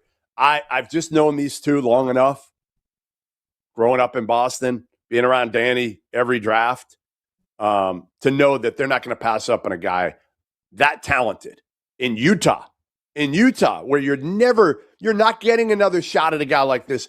And at this point, you're ready to compete now. Like the first couple of years, they wanted a tank. They knew the process at hand and what they had to do. Now they're ready to move up, and I think they understand that Darren Peterson can be a top 5 player in the league. Cam Boozer could be a top 10-ish player in the league, but that's probably his ceiling. Have a couple. Can we do lightning round here? We have about 2 minutes total. I want to hit you with 2 questions here in 2 minutes. Number one, the Milwaukee Bucks, after trading Giannis, picked tonight 10th and 13th. You can give me one player or two if you'd like. What is the best case scenario tonight for Milwaukee Bucks fans in about 1 minute? Probably that one of those guards slips. Right, one of those guards slips to 10 because you've got a bunch of them that obviously Markel Brown and Darius Acuff and Keaton Wagler and Kingston Fleming's, all of them, and Braden Burries, who's not a point. He's more of a combo, more of a wing. One of those guys slips and Milwaukee takes him. I think at that point, that's what you need. Those guys are higher upside than the forwards that are next, the Maras, Yaxel, Lindenberg, those type of guys. If I give you, let's go picks 5 through 9. Clippers at 5, Nets at 6, Kings at 7, Hawks at 8 via the Pelicans from the Derek Queen trade last year, and now Dusty May and the Dallas Mavericks at 9. If we think 1 through 4 is basically slotted in, give me something that you think could shake things up from 5 through 9, or something you feel good about happening in that range. Well, it'll be if one of the bigs cracks that group, right? We all just kind of assume it's going to go with those guards. All, Brown, in whatever order: Brown, Flemings, Acuff, Burries, and Wagler. Well, what if one of the bigs goes in that group because of need? It very well could happen, and then one of those guards does slide down to Milwaukee at 10, and the Bucks. I think there's a gap after like 9 or 10. There's a gap. Out of those guards, who will be the best NBA player in your estimation? 30 seconds.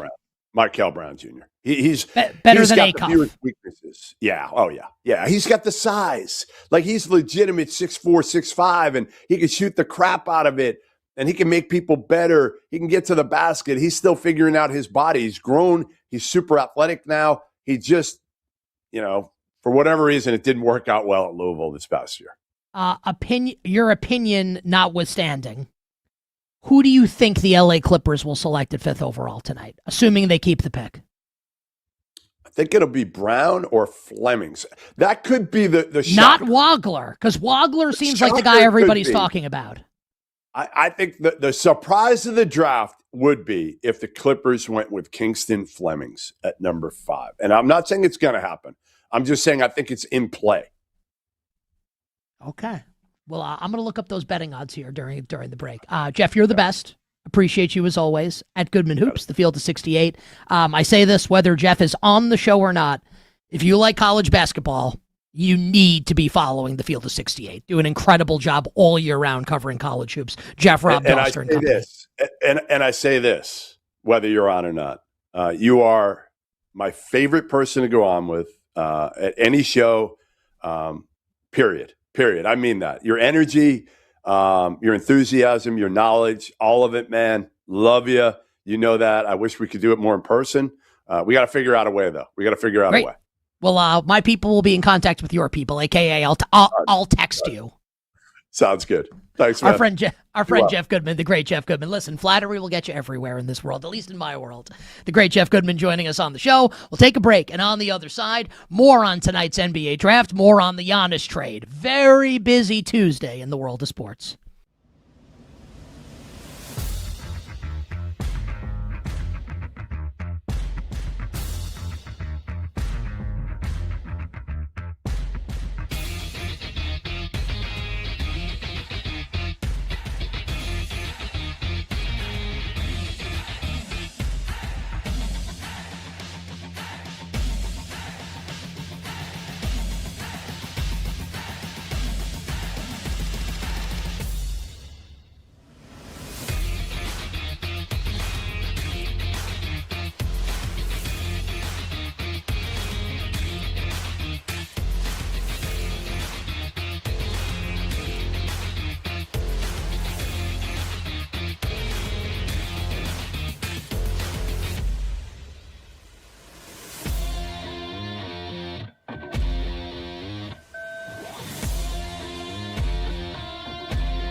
Now, back to You Better You Bet with Nick Kostos on Westwood One Sports. It's time for the world's top stars to go head-to-head on the pitch. Grab today's Odds Boost token, join the excitement, and make your World's Game moment. Activate your token for any World's Game bet, and you'll receive a bigger payout if your bet wins.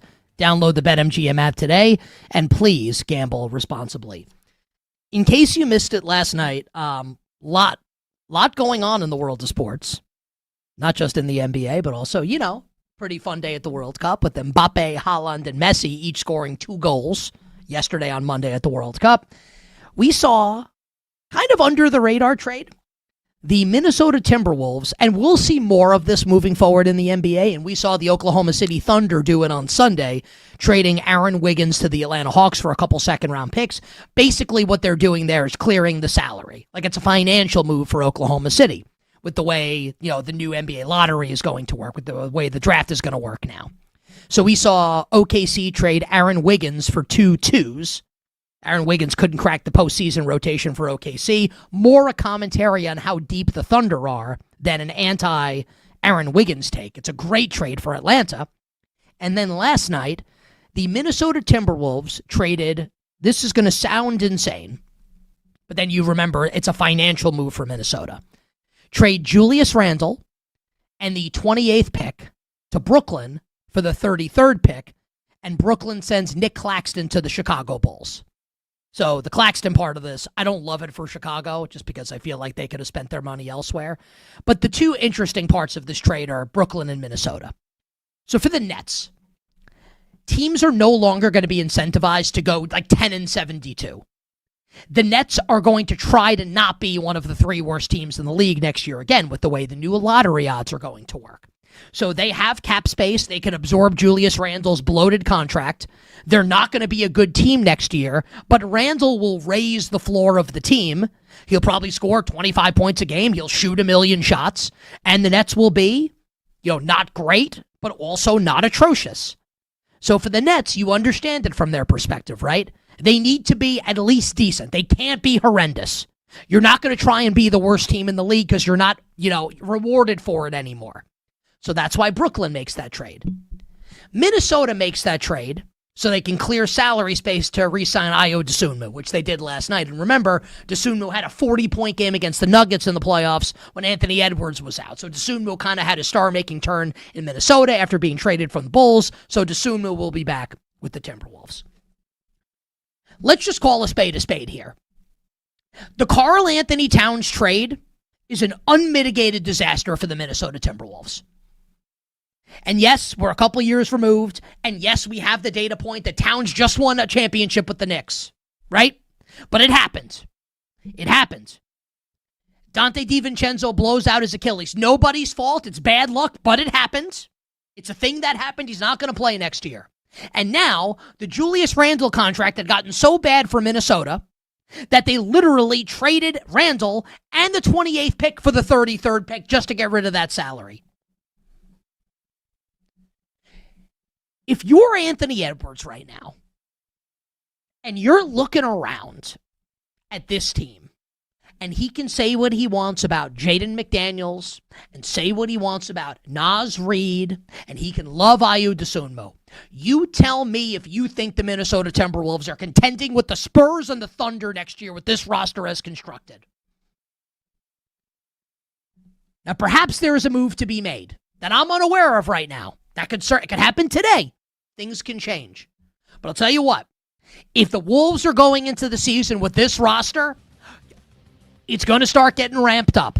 And it's not because the media is trying to create something. It's going to be because it's true. Why in the world would Anthony Edwards want to hitch his wagon to the Minnesota Timberwolves moving forward if this is what it's going to be? Fair or unfair? I think it's fair. Final hour, Power Hour coming up next. We will start the hour talking some Major League Baseball with the legendary Tim Kirkjian from ESPN. Keep it locked here to Westwood One Sports.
Now, back to You Better You Bet with Nick Kostos and the crew. Presented by BetMGM on Westwood One Sports. Bring it up, Kenny.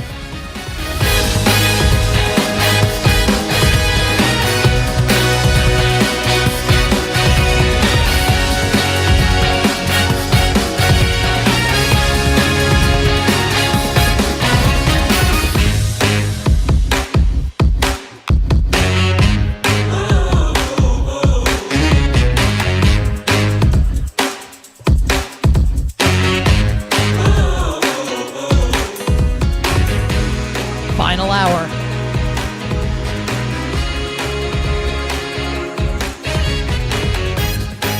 Power hour. You Better You Bet on Westwood One Sports. Nick Kostos, our incredible crew, and you. The Power Hour and every hour here on You Better You Bet, brought to you by BetMGM. Make it legendary by downloading the BetMGM app and visiting BetMGM.com. We have a lot more NBA that we need to discuss. Reiterate the take on Giannis Antetokounmpo getting traded overnight to the Miami Heat. Terrible for the Milwaukee Bucks. Excellent for the Miami Heat. Why the New York Knicks emerging as a big winner of yesterday and the overnight in the NBA. And why it's my expectation that Jaylen Brown more likely to play on a team not named the Boston Celtics this season. We'll also get into the World Cup later this hour and a star-studded Monday with Mbappe, Haaland, and Messi each scoring multiple goals. A great Monday at the World Cup. But I am very pleased to start this hour with an absolute legend in the sports media field, because joining us right now to talk some Major League Baseball here on You Better You Bet is the great Tim Kurkjian from ESPN. On Twitter, at Kurkjian_ESPN. I've been watching him and reading him for a really long time. One of the most knowledgeable and enthusiastic minds and voices when it comes to Major League Baseball. Tim, Nick Kostos here on You Better You Bet. I said I'm a big fan, sincerely appreciate the time. How's it going on this Tuesday? I'm well, Nick. How you doing? I'm doing awesome. And I'd like to start, Tim, before we actually get into the games being played on the field. Can you please take us through a day in the life of Tim Kurkjian during Major League Baseball season? Because you know everything that's happening with every team. I'm guessing you're watching multiple games every day. What is your life like during Major League Baseball season? Well, it starts really early every morning, usually at 5 o'clock, with a Diet Mountain Dew, since I'm the only man on earth that doesn't need to drink coffee.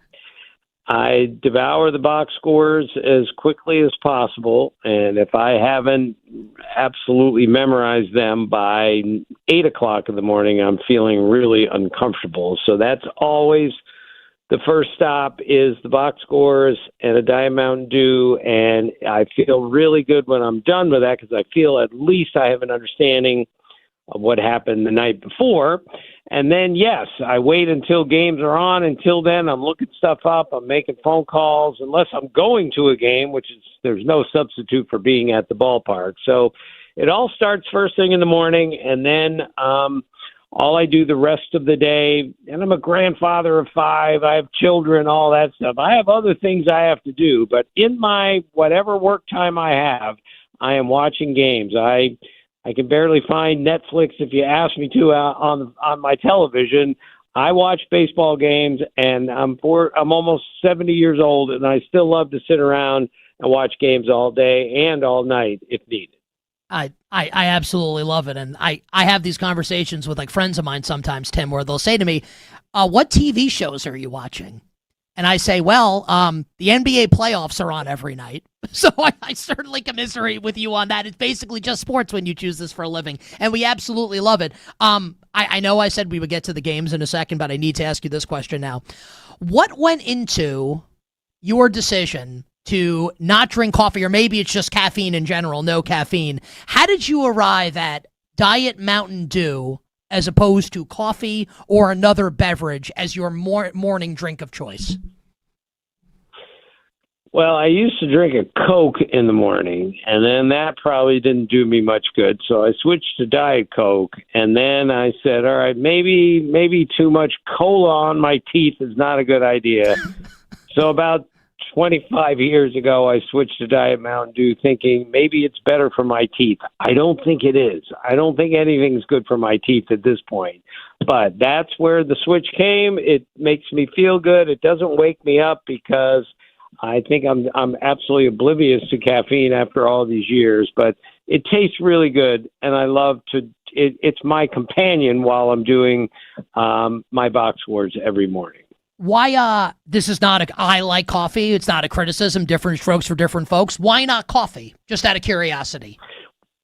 Well, I tried a cup, but I'd never tried a cup until I was on co-hosting the Mike and Mike in the Morning show about 25 years ago. And Mike Greenberg, who was the host of the show, I was filling in for Golick, could not believe that a grown man, especially a sports writer, had never had a cup of coffee. So I had one on the air as part of a gimmicky, ridiculous thing we did. And it didn't taste bad. I just didn't like it. Was a little bitter, and I just felt like what I drink in the morning tastes better. I know I'm in the vast minority here, but this is what works for me, and I do a lot of things in life that work for me that other people would look at and go, this is really dumb. Can you give us another? I just think you're very interesting. So forgive me for asking another question about you and not baseball. Can you give us something else? Well, it's baseball related. I cut out every box score of every game for 20 years and taped them in a giant box score notebook. And I never, ever missed a day cutting out the box scores, which I think we can all agree is a streak far more impressive than anything done by Cal Ripken Jr. It was my way, though, of keeping up. This is pre-internet, really, keeping up with the games. And when I would take a trip across the country, say Washington to San Diego, I would have my box score book with me for that season, and I could leaf through it and see what the Padres were doing at, in middle innings or how they were platooning at second base or whatever. That's the kind of stuff that was really important to me and still is.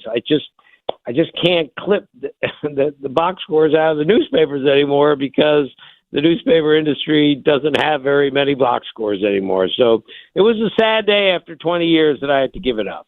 Well, I mean, at least Cal Ripken sat because he couldn't do it anymore. You didn't give up your streak voluntarily. I'm joking, obviously, about Cal Ripken. But yeah, bit of a difference there with you and Cal Ripken and those various streaks. All right. Now we can talk about some games, talk about some Major League Baseball, Tim. And maybe the Tarek Skubal situation is your answer to this question. Maybe it's something else. What, and I know you'll have a great answer because, people know your enthusiasm for the sport and your love for the sport. What is Tim Kirchin's favorite story right now in Major League Baseball and why?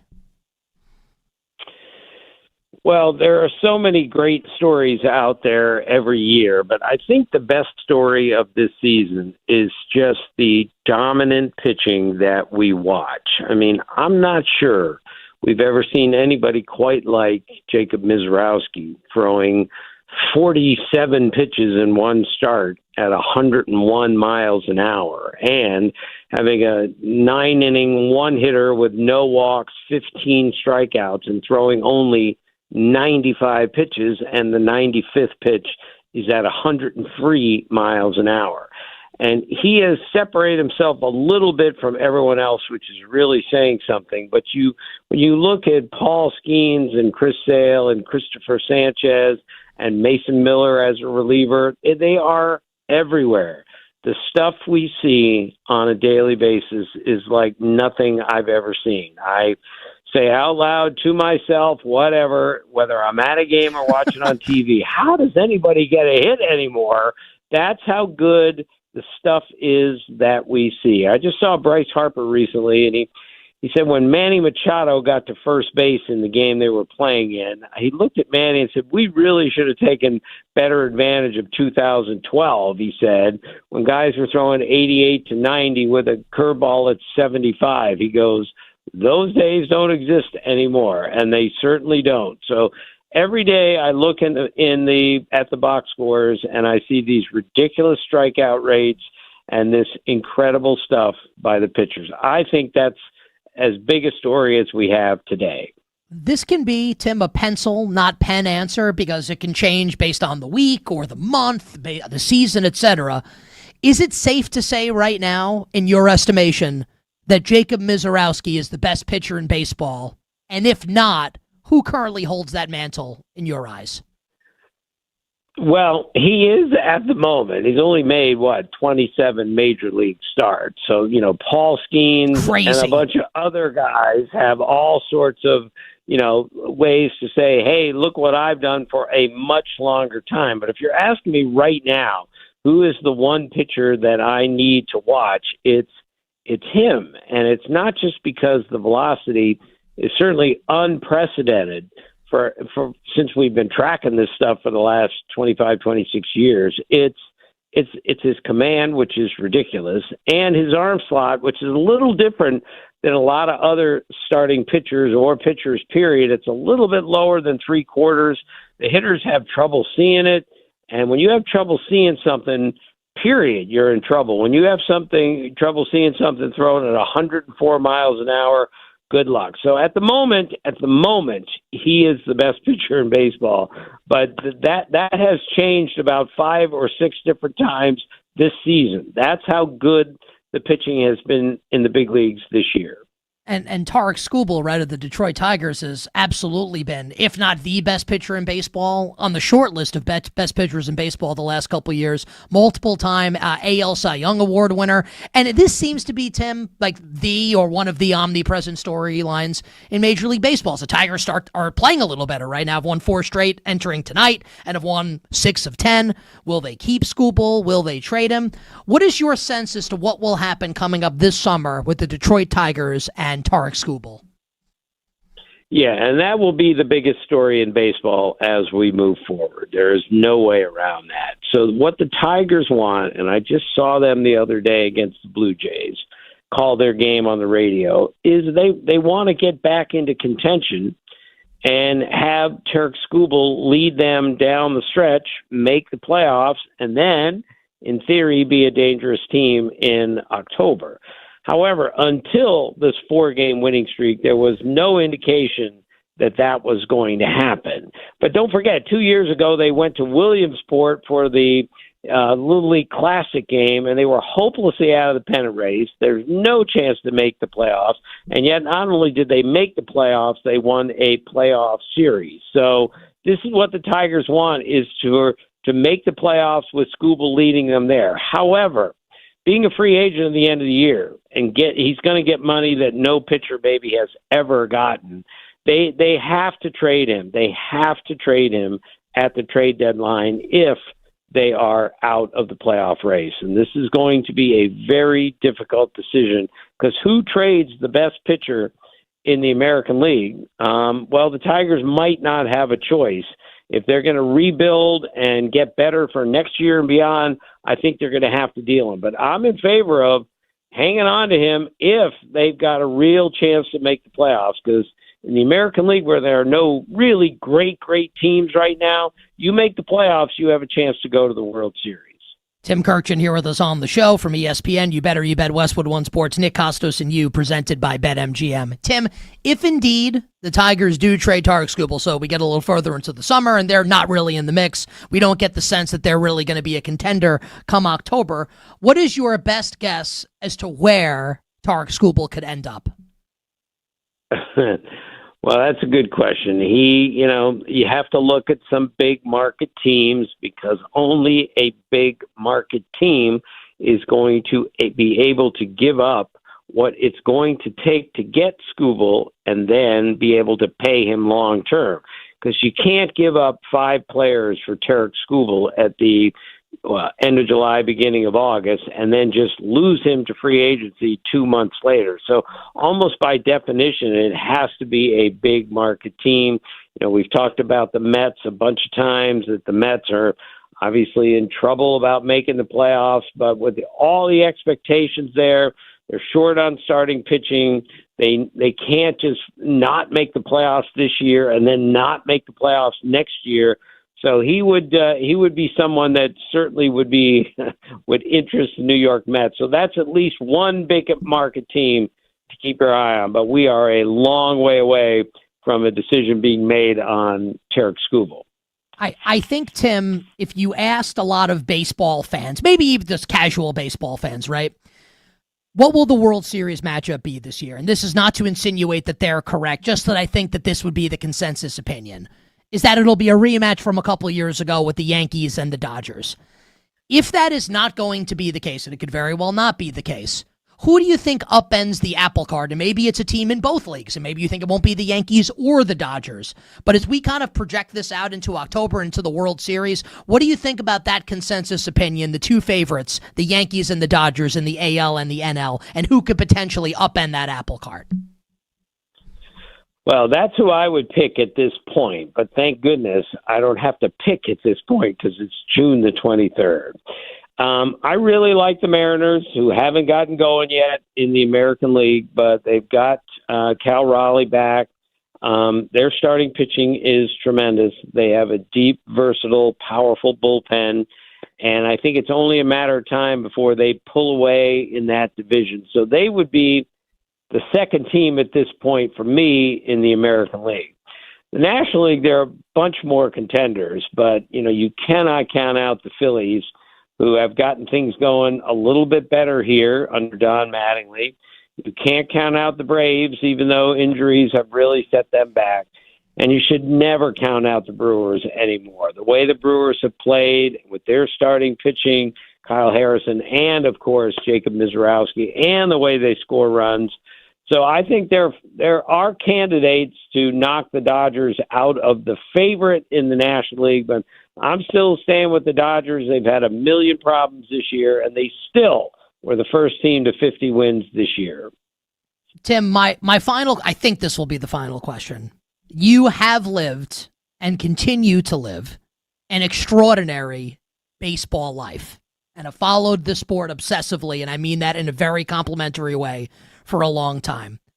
What is your personal, and this could be an era or this can be a singular season, what is Tim Kurkjian's either favorite era of baseball, for whatever the reason, or favorite singular season of baseball that you've watched in your life, and why?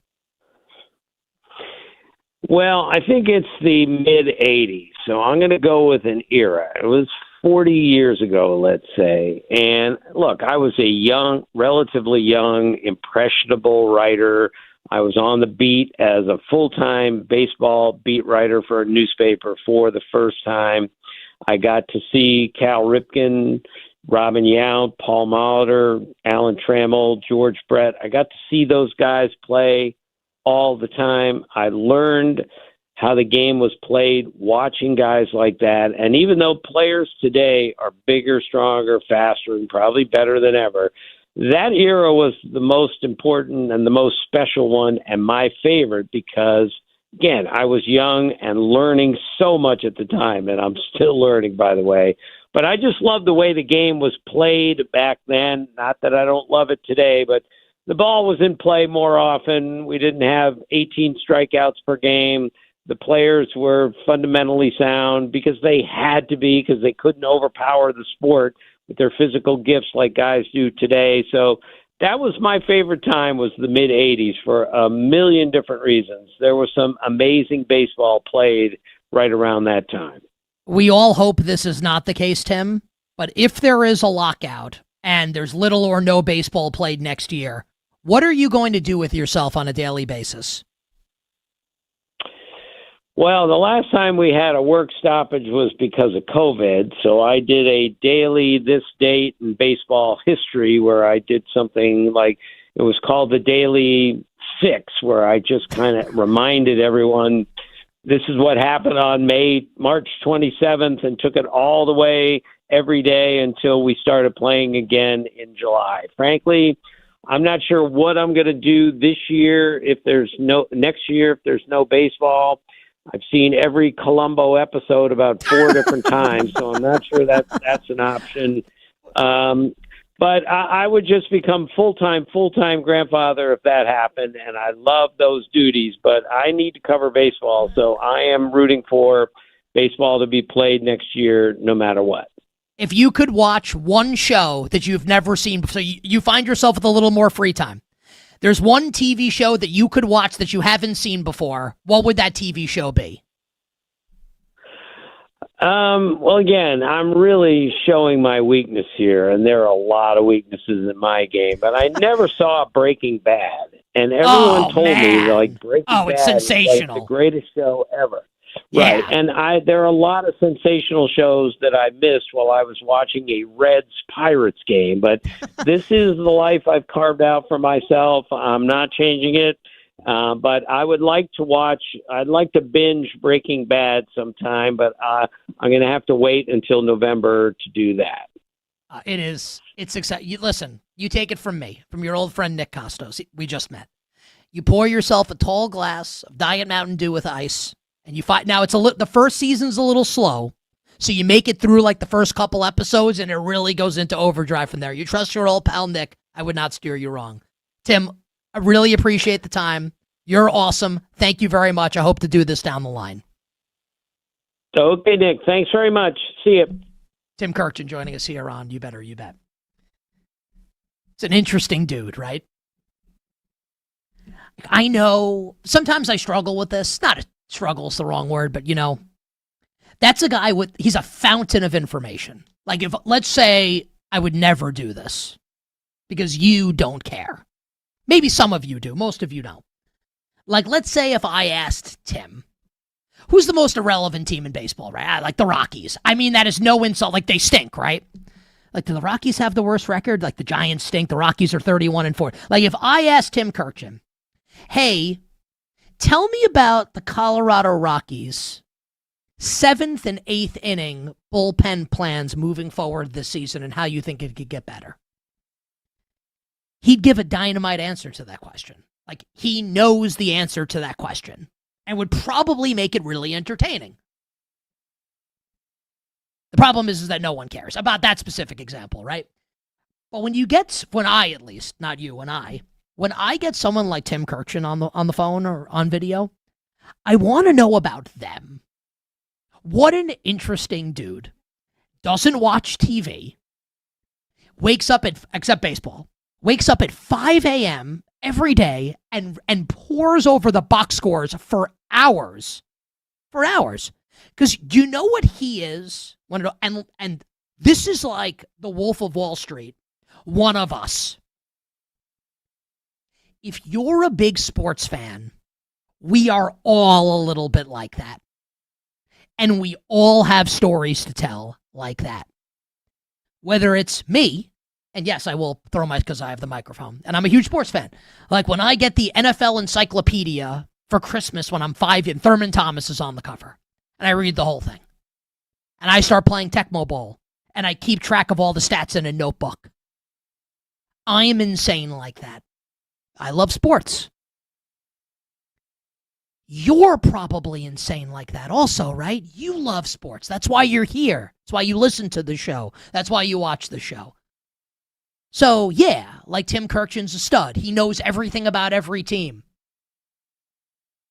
But at the heart of the matter, he's one of us. He's just a gigantic sports fan and sports nerd.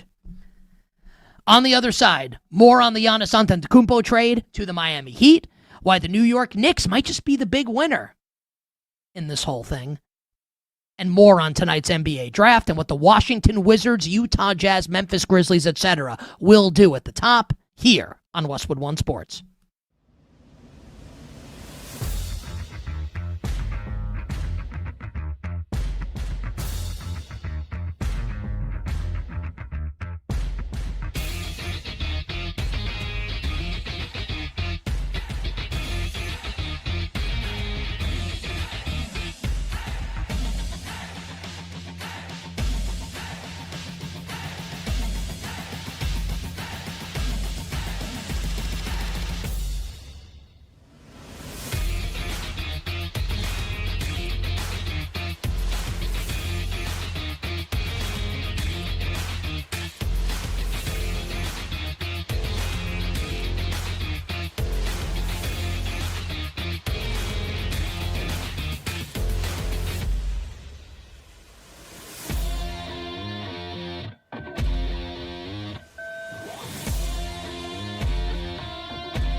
Now, back to You Better You Bet with Nick Kostos on Westwood One Sports. Giannis Antetokounmpo, our defensive player of the week. One of the best defensive players in recent memory in the NBA.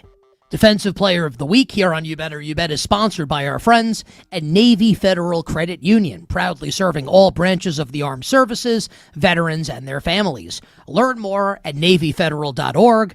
Our members are the mission, NavyFederal.org. So we're a little over 8 hours away from round one of the 2026 NBA draft. The betting market, which is not always right when it comes to matters such as these, and was famously wrong a few years ago as it concerned Jabari Smith, Paolo Banchero, etc. But if you believe the betting market, A.J. DeBonsa is going to go first to the Wizards. Darren Peterson will go second to the Utah Jazz. Cam Boozer goes third overall to the Memphis Grizzlies. And Caleb Wilson fourth overall to the Chicago Bulls. We'll see if things get a little zany from there, but I think those will likely be the top four picks. Not definitely, but it feels like that's where we're headed a little more than 8 hours away.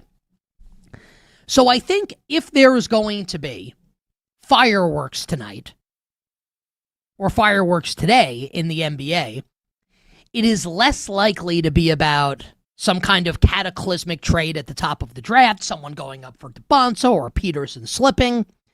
And I think it's more likely to be some kind of blockbuster trade. Could Jaylen Brown get dealt today by the Boston Celtics?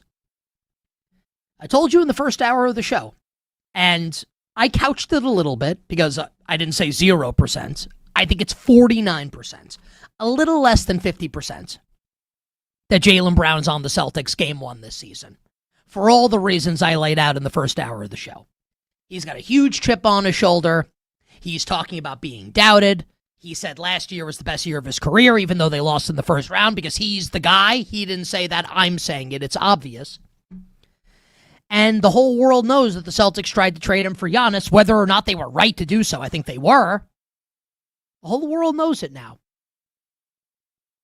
Is it possible Jaylen Brown gets dealt today? I don't know how likely or unlikely it is, but I don't think it's 0% that happens. I think it absolutely could happen today. And I'm fascinated to see what the Minnesota Timberwolves do. Not just today, but moving forward. Because right, wrong, or indifferent, with the Giannis saga finally over now, drawn to a conclusion, Giannis is now on the Miami Heat. All eyes are going to turn to Anthony Edwards. And what's going to happen in the future with Ant-Man? He just watched his team trade Julius Randle and the 28th pick for the 33rd pick in a salary dump. The Karl Anthony Towns trade, an unmitigated disaster for the Timberwolves. A disaster. A disaster. Towns just won the title with the Knicks and played, I don't know if he was great in the finals, but he was very good in the finals. Julius Randle just got dealt in a salary dump, and Dante DiVincenzo tore his Achilles. Now, some of that's bad luck, and I understand that. But there's no way you can look at that trade and say that it's a success for Minnesota. And if you're Anthony Edwards, you look at the West, right? And you see Oklahoma City and the embarrassment of riches that the Thunder have.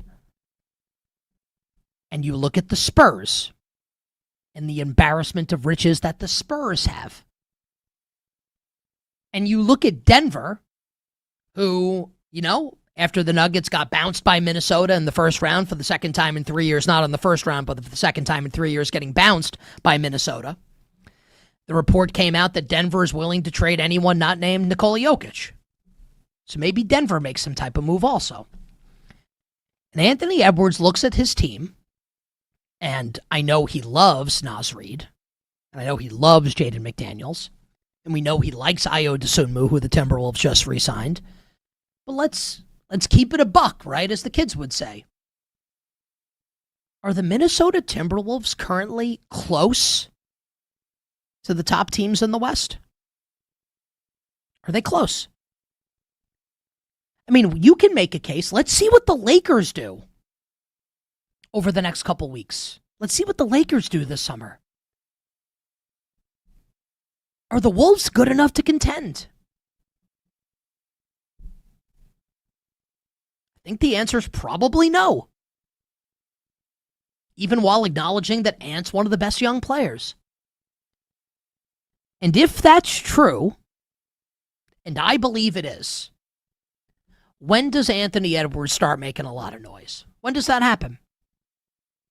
When does that happen? And I'm going to be far from the only person that talks about this. And I know that Wolves fans, and I understand because I would say the same thing. I would be salty also. That it's a media creation and like everyone needs something to talk about now that Giannis got dealt. If you say that and think that, I think you're kind of missing the point.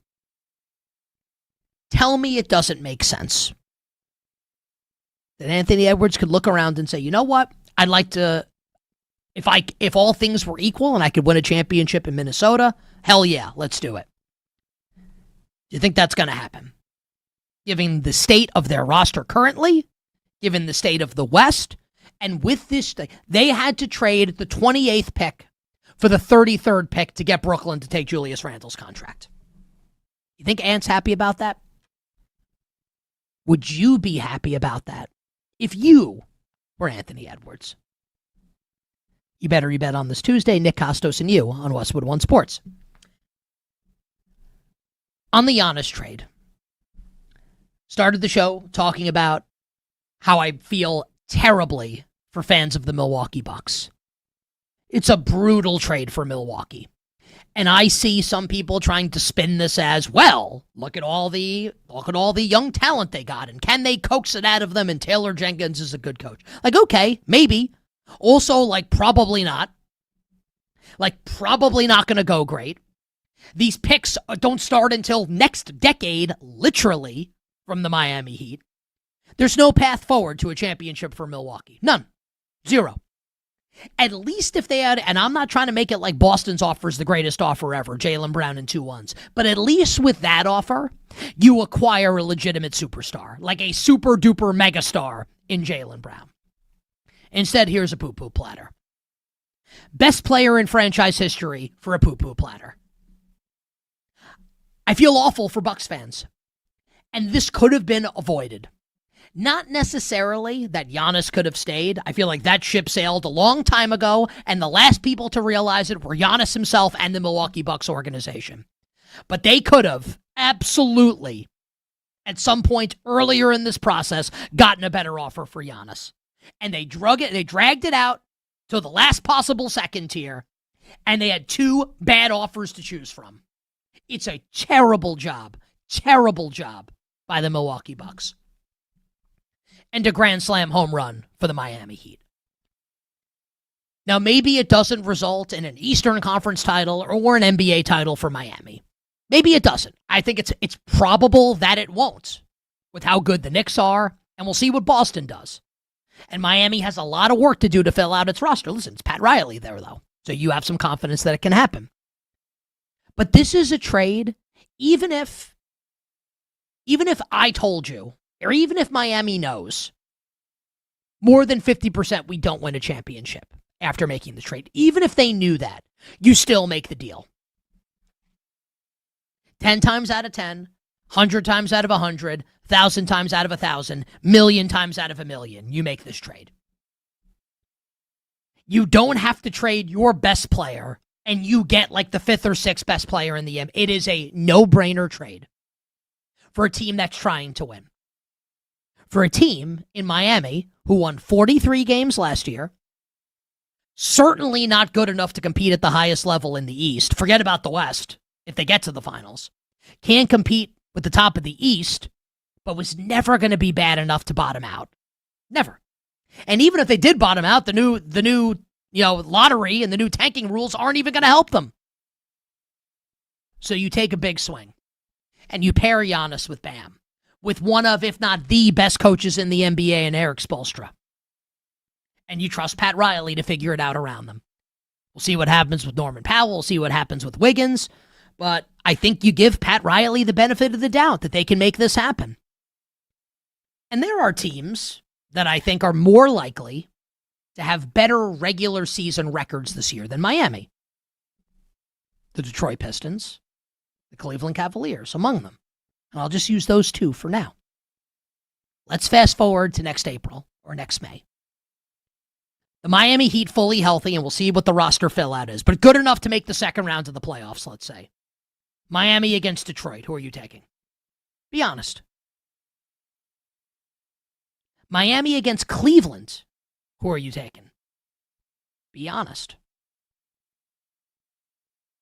It's a no-brainer trade for the Miami Heat, even if it doesn't result in a championship.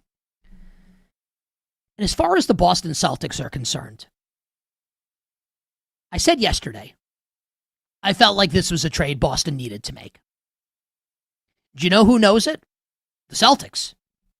Brad Stevens said at his end-of-season press conference, and I'm paraphrasing, we need to stop relying on all the jump shots and get to the rim. Giannis is created in a laboratory to do that. And we know they wanted Giannis because they made an offer, Jaylen Brown and 2 1s. You know, we had Tim Kirchin on earlier this hour, and he said he'd like to watch the show Breaking Bad.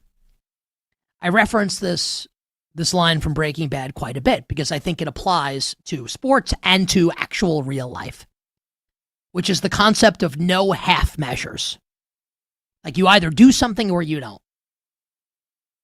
If the Celtics really wanted Giannis, they could have made this happen.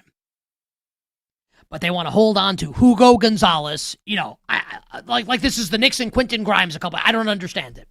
Like who is this? Kevin McHale? I don't understand. Baylor, whatever it is. You go out and you get Giannis. And I feel like the Celtics missed here. Because not only did they not get Giannis, but now Jaylen Brown knows that they tried to deal him.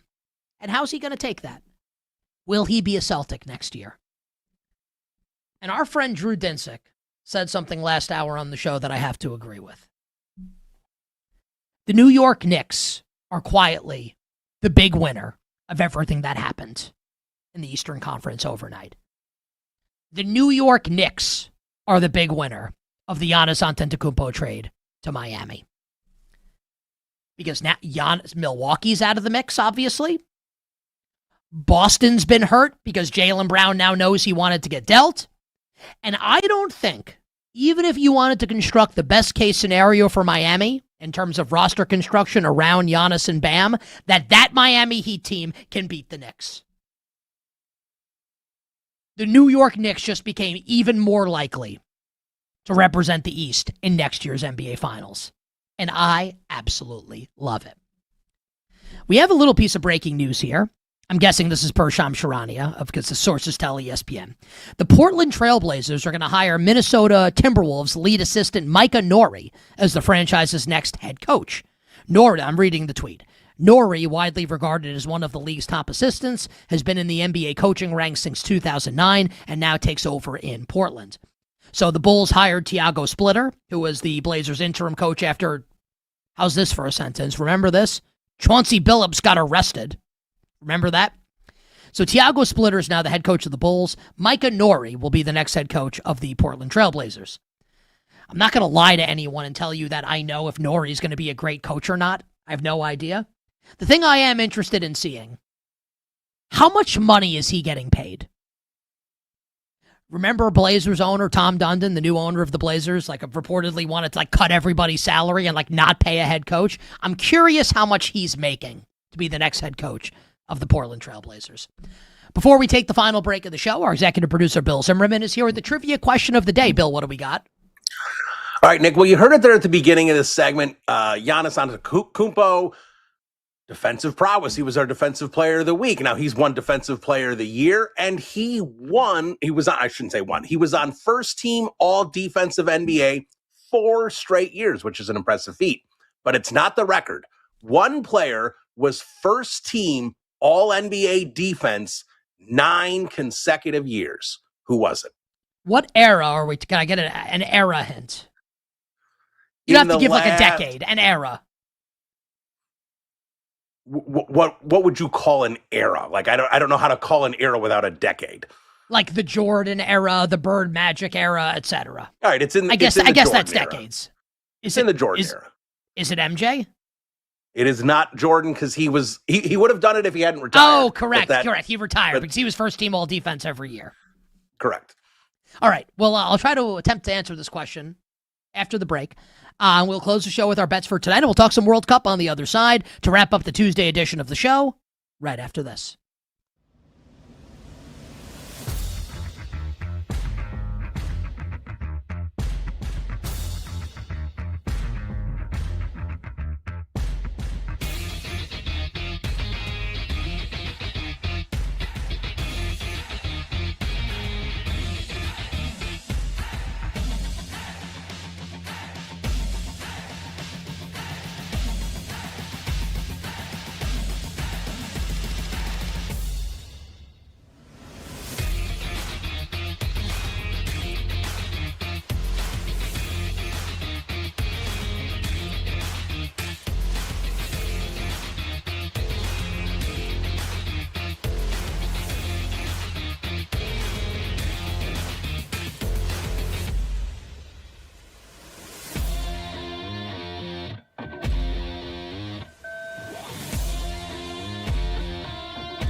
Now, back to You Better You Bet with Nick Kostos on Westwood One Sports. All right, the trivia question of the day. 9 straight first team all defenses. Giannis made it 4 straight times. Bill, is the answer to the question Gary Payton, the glove? 9 times first team all defense. It is indeed Gary Payton, 9 consecutive times. He only made it 9 times. He was first team every time he did. Do you have an NBA draft question loaded for tomorrow? I might. Oh, I love it. I'm looking forward to that. Good job by Bill today and the crew, Tyler, Kenny, and downtown Mike Brown. It's time for the world's top stars to go head-to-head on the pitch. Grab today's Odds Boost token, join the excitement, and make your World's Game moment. Activate your token for any World's Game bet, and you'll receive a bigger payout if your bet wins. Download the BetMGM app today, and please, please, please, please, please, gamble responsibly. All right, let's close the show with bets. Please, Kenny, drop the dope-ass beat. Okay. So, if you'll recall, at the end of yesterday's show, gave out a 3-team parlay in the World Cup. That parlay: Argentina, France, into Portugal today. So Portugal is a big favorite against Uzbekistan. We hit Argentina, we hit France. So really, we just need Portugal to win to cash that parlay from yesterday. Now, what I would like to do with today's action, a separate parlay that begins with Portugal. So Portugal, I need to win in both against Uzbekistan. If Portugal can't win this game, God bless. But I think they'll be able to. So this will be Portugal, England to beat Ghana, and I think Ghana's really good. Ghana won its first game. Ghana beat Panama. England's way better. England, I think, is one of the 3 best countries in this tournament, behind France and Spain. So I love England to win. So give me England to win.